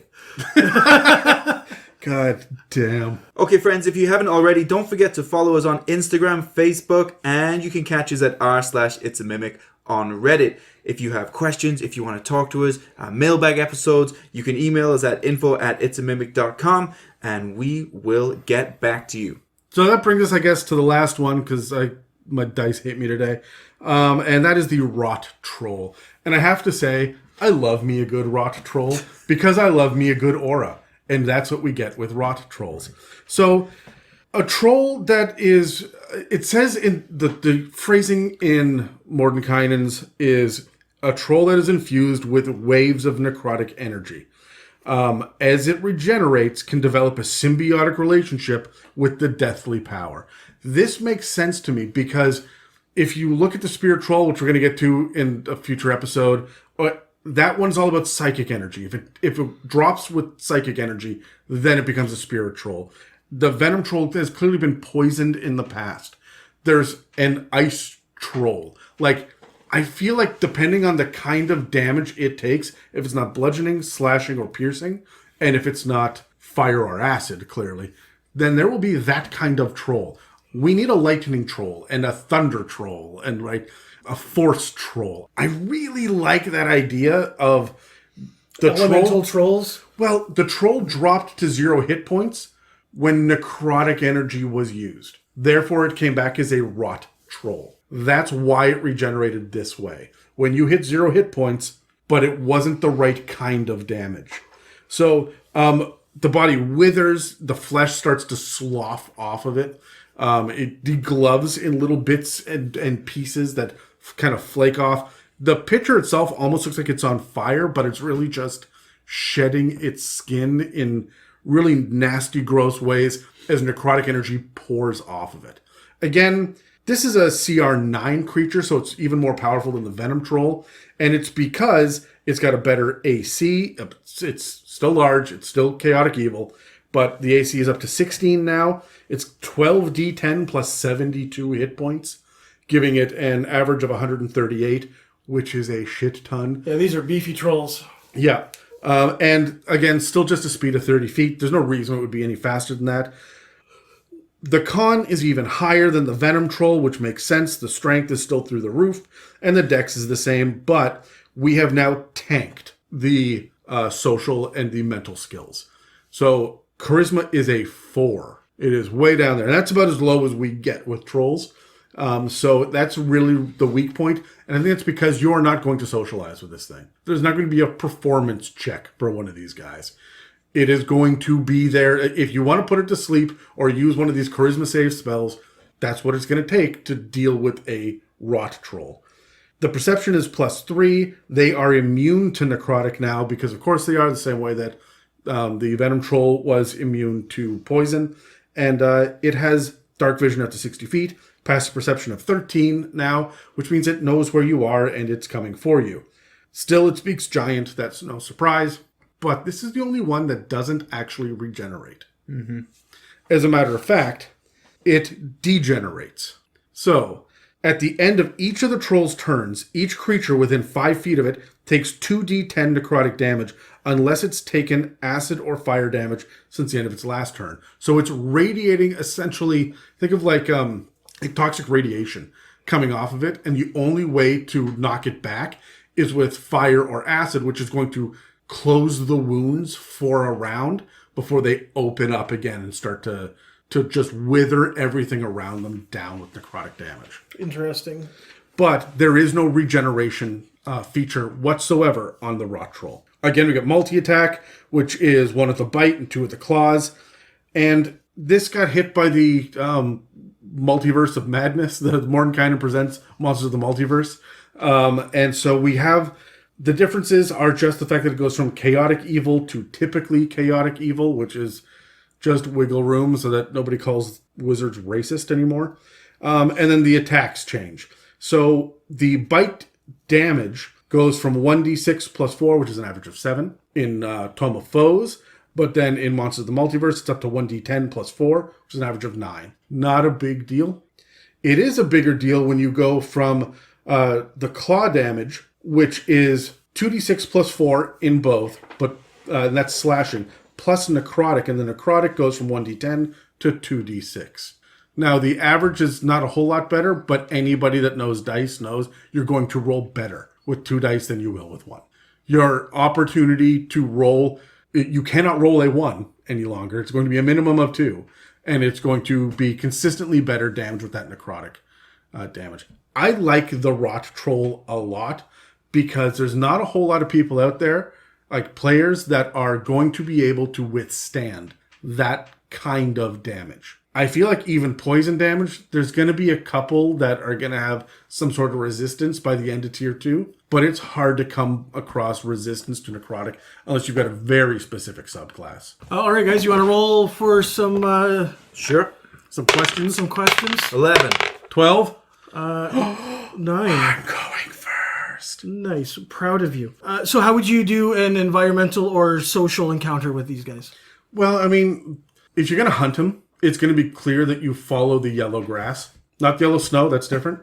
The yellow grass specifically. The dead flowers on the vine. Like, you would track, it's a troll. It's living in swamps and bogs and marshes and whatnot. But where everything is teeming with life, this is not. Sucking the life out of the area. Yeah, you're going to be consistently finding small creatures dead on the path behind it, right? Other trolls, strangely, are all about regenerating life. And that's another cool use of regular troll blood, right? Is maybe you need that for gardening. It would regenerate life, right? If you sprinkle it on your topsoil, everything just grows faster and better and bigger. I like the idea of just like some good aligned trolls that just sit there donating blood to like To help out the orphanage. Yeah. Whereas the Rot Troll is surrounded by decay all of the time. You have to think that everything it eats is going to taste like ash. This is a shitty existence for it, right? This is going to be... A Rot Troll to me is just damaging its entire environment. Anything organic is no longer organic. It goes from creature to corpse, from plant life to ash and stick, right? And that's what you get. That's all you get. They got to be miserable, which means in my head, I think that they are desperate, which is why the charisma is so low, because they are going to be charging all of the time towards life.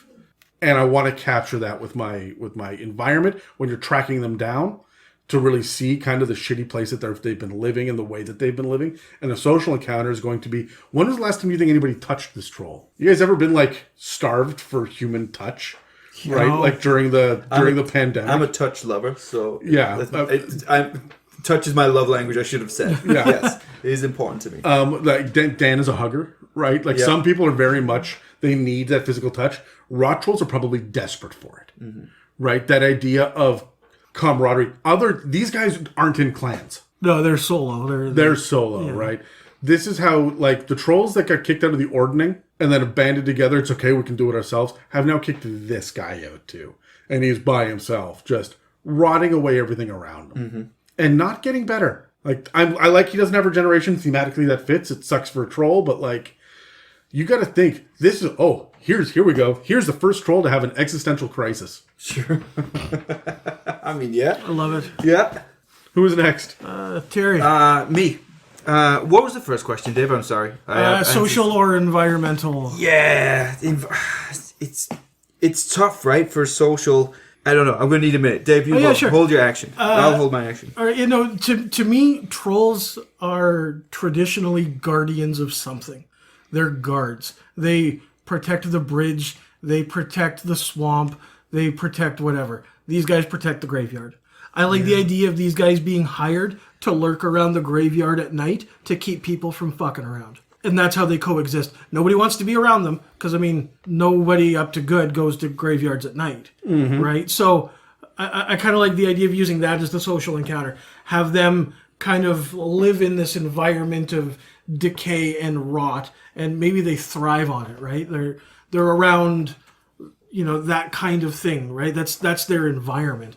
And I mean, you could have your party have to infiltrate a graveyard and get around this guy. Maybe there's a large tomb that they're trying to get a MacGuffin out of, and this troll is wandering around inside and trying to hunt them down, and your guys are kind of like doing the sneak game right? Do you think that the necrotic damage that comes off of it is magical in nature? I think necrotic damage in general is magical in nature. Well, I always think of it as being radiation. But that's radiant damage. No, radiant damage is sunlight. I mean, like, specifically, like, nuclear radiation.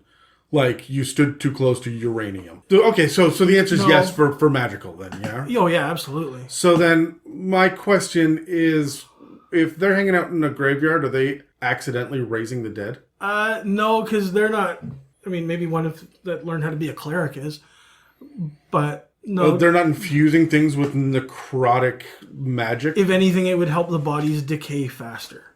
Sure, okay. I was thinking more about, like, shadows and ghosts and whatnot. Like, just, like, infusing undead into the dead. No. No, you're not into it? No, I don't think so. Yeah, I'm thinking about social encounters, and I kind of see it differently to Adam. I do see your point with, like, how long is this... how long has it been since this troll has been touched, and maybe they missed that.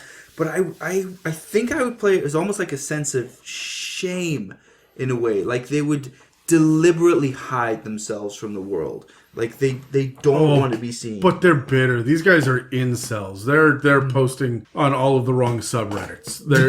These guys go on 4chan. And you can tell they're so antisocial. But I think you're right. It's because they're ashamed. And their beards are neck-based. Yes. Yeah. Neck-based beard. Yeah, so I'm not sure if the Every specifics rock of troll how has a I'd do it. fedora. But I would have it more around the aggression or whatever they have would come from like a bitterness, a hatred to the world that all kind of stems down to a shame or at least a feeling of like worthlessness or something. And then I would sort of build an encounter around that. I think it would have to flip into rage pretty quickly too. Yeah. Right? Stop looking at me! Yeah. Yeah, the opposite of pride. They don't want to be the center of attention. Yeah, the focal point. Yeah, and I think that's what I meant. Like they're touch starved, but they're not going to go out to look for a hug. Mm-hmm. They're getting warped and twisted by loneliness. Yeah. Yeah. Battle tactics. Adam, what do you got? Stay within 5 feet of everyone. Yeah, just keep moving. Yeah, because it's at the end of each of the trolls' turns. Not at the beginning of your turn. So the battle master shit's not going to help. At the end of the troll's turn. So he's going to run right up. He's going to stand next to everybody. And he's going to hit everybody with that 2d10 necrotic damage. Fuck, do I love auras. Yeah. That's great because when it's at the end of the troll's turn, you get to control it when it happens. Or who it happens nice. to. Yeah. Glad you finally made that joke. I wasn't doing that, Dave. Oh. I wasn't doing that. I have to use the word control at some point. Okay. Ah! What was that? I think I cut you off there, Adam. Sorry. No, that's it. Get close. Like, that's the thing. As the trolls are becoming more powerful, we're seeing that they're able to affect their environments more. Mm-hmm. And what that means is that they're going to be in combat, that they're going to be melee. They're all melee. We haven't seen a ranged attack yet, except for the Venom spray. Right. So they want to get in there, and they want to have the fisticuffs with everybody else because that's how they win. Mm-hmm. That's how they win. And that's the big thing. However, this guy, more so than the others, he will know his mortality. And just because... See, I wouldn't let this guy heal on a long rest. If he runs away on a long rest, he still has those injuries later. Yeah. I would give them paranoia about taking damage as well.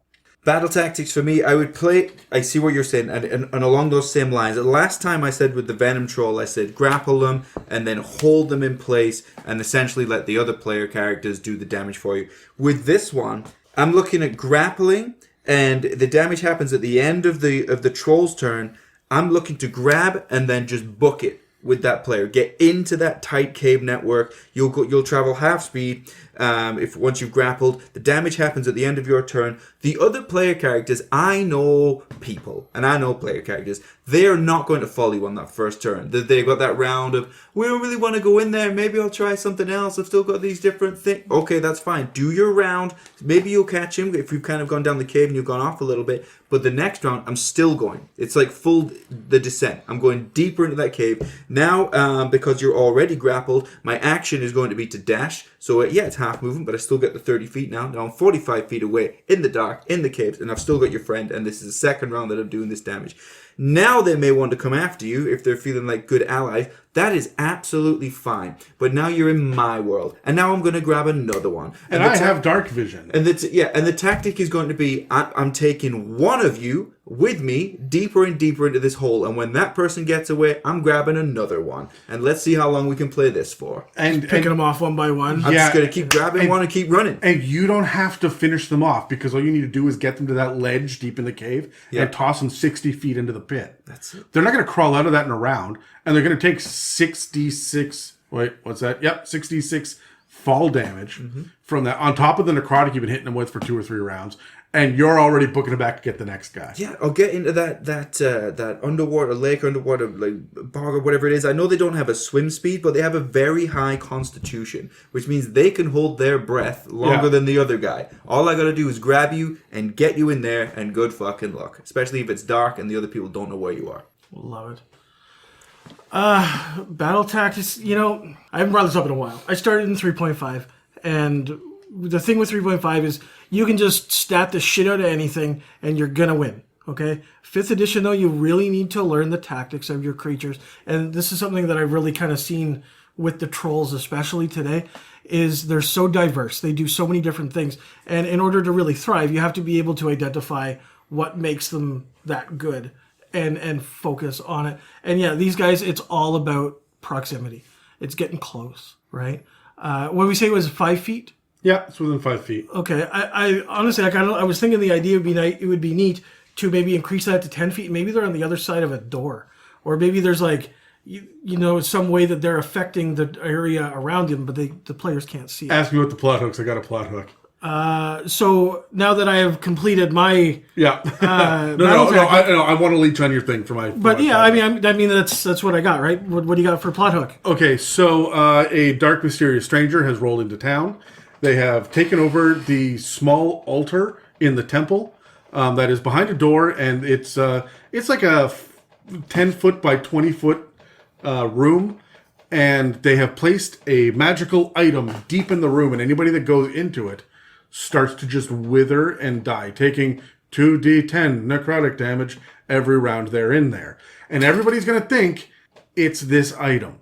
But the item is just an item, a power word stun that is consistently going all of the time. But it's being used on trolls. And there are 3 or 4 rot trolls under the floorboards. So that's what's causing the necrotic damage. And if you remove this item from the altar, the rot trolls get up and bust through the floor. That's my fucking mystery. I like it. Yeah, it's a neat twist, and it lets you feel the necrosis before you're actually dealing with combat, which is fun. I don't think you get a whole lot of social encounters out of these guys just because of the proximity thing, but I like that item is actually keeping the trolls where they are. It's jail. Yeah. Yeah, right on. Terry? That's incredible. I can't top that. I just thought that this would be. I would use this as what I had was I would use this as the troll that's coming into town and stealing the children. Was what I liked. I thought with the rot troll, it seemed particularly more disturbing, especially leaning into how I saw them as kind of hiding themselves from the world. They would be taking them deep into the caves.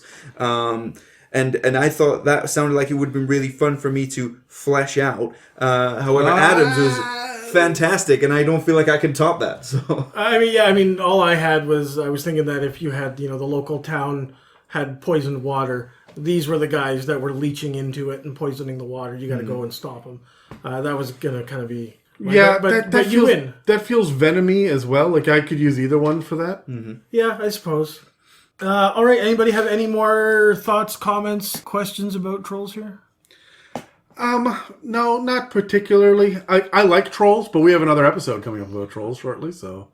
Yeah, I'm kind of looking forward to it. I want to see what the rest of them do here. Yeah, and I think almost all of the trolls got updates, right? So, you may have slightly different information, depending on which book that you have. And if you have D&D Beyond, it's already, I think, by the time this episode airs, too late. Because I think it's D&D Beyond is retiring out Volos and Mordenkainen's Tome of Foes and is only officially now using the Monsters of the Multiverse. I don't like that. No, they're retiring it out, and unfortunately that also means that all of those big lore chunks and everything are gone as well. I don't like that either. So... Seems like a misstep. Yeah, so you will still be able to buy physical copies of it, although I'm not sure they're going to keep printing them. So jump on Amazon and get them while you can, because this is going to be an issue where people are only going to get part of the information. I haven't gotten my hands on Monsters of the Multiverse yet, just because of the order that we're recording these episodes in, but I'm not sure how much of the lore made it over. I'll have to have a look at that. Yeah, but I'll tell you now, I'm sure it doesn't include Mate Rut. Well, it should. It should. So that's all for our discussion on these trolls. Next time we talk about monsters, we'll be covering the other 4 kinds of trolls, as well as their reprint variants. Make sure that you subscribe or follow and check back regularly to see what inspirations and insights we'll have for you in the future. Next week, we'll be sitting down to have a conversation on NPCs, role-playing, and character voices. Thanks for listening to another episode of the It's a Mimic podcast. If you'd like to support us, we have a donate button on our website, www.itsamimic.com, as well as a store for some of just fantabulous merch. We also rely on word of mouth to get the news of the podcast out there to the community. So please pass the word to everyone you know that we're available on Apple Podcasts, Spotify, and YouTube, as well as most podcast apps. Thanks again for listening to It's a Mimic, where you never know what you're going to get. Yeah! This has been an It's a Mimic production. Inquiries, requests, and questions for our mailbags can be sent to info@itsamimic.com. Hey, so on the topic of trolls, I got thinking, if every time you got injured, would you prefer that area of your body grow back larger or smaller? Bigger, clearly. Although I will tell you right now, 14-year-old me would have just been like damaging my junk. Just You probably already were. Yeah. Saying that, the amount of times I've cut myself while Dave, tending to that. Yeah. Larger would be good. This episode is not sponsored by Manscaped. Yeah. That's why I didn't bring it up. I was going to say, I no longer have that problem thanks to my lawnmower, blah, blah, blah. Well, I broke my wrist, 2-3 times, something like that. Okay. And I had surgeries afterwards. So could you imagine just like one large arm? You walk around like Hellboy. We call you Bam Bam. So smaller than Dave? Was that your answer? Well, I mean, Where'd no, you because get- I where'd have you like a get little. injured most I'd be the little often? guy from was it Scary Movie? What's Scary Movie 2. Yeah, like with where the do little you get injured most often? Hands. I've got loads of scars on my shins. Yeah, I mean, I cook, right? So like I cut fingers and stuff. Like, Oh, no, you guys aren't thinking. Think how fat your neck would be just nicking yourself shaving. Yeah. you guys ever been out in the cold and get like a chapped nipple? And then it starts to crack a little bit. Yeah. And then it's got to heal, so you get like this one large This nipple. has never happened to me, so like... You spend some time outdoors, Adam. How many No, times? it sounds terrible. Why How would I many want times have you bit your chapped tongue? nipples? Oh, so this giant tongue. Welcome to the podcast. This is what Dan sounds like on weekends. Oh my god, I'm not even touching that again. With a mouthful of dicks. Title of the episode. With a mouthful With a of mouthful dicks. of dicks.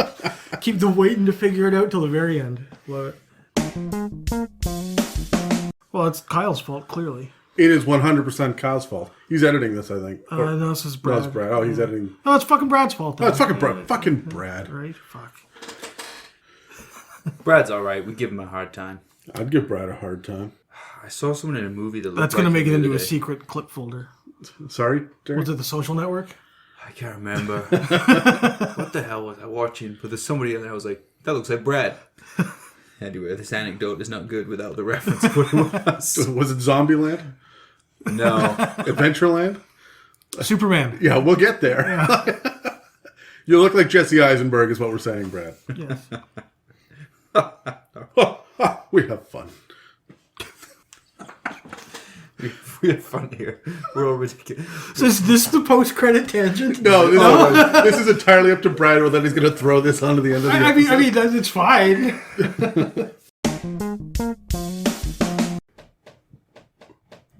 I'm going to punch Dan's house in the face. Is everybody having fun? I specifically requested it. Yeah. Or not, okay. Yeah, fine, no. Yeah. No more small talk. Large talk only. Well, we might edit that out, you see, Dave. Fuck, that was Fucking awkward as Christ. balls. Where are we? Here we go. What is this episode called? DM Dave. Oh, you're Nice. not DM Dave. DM Dave is another person. Not today. I'm the captain now. Thanks for listening. Bye.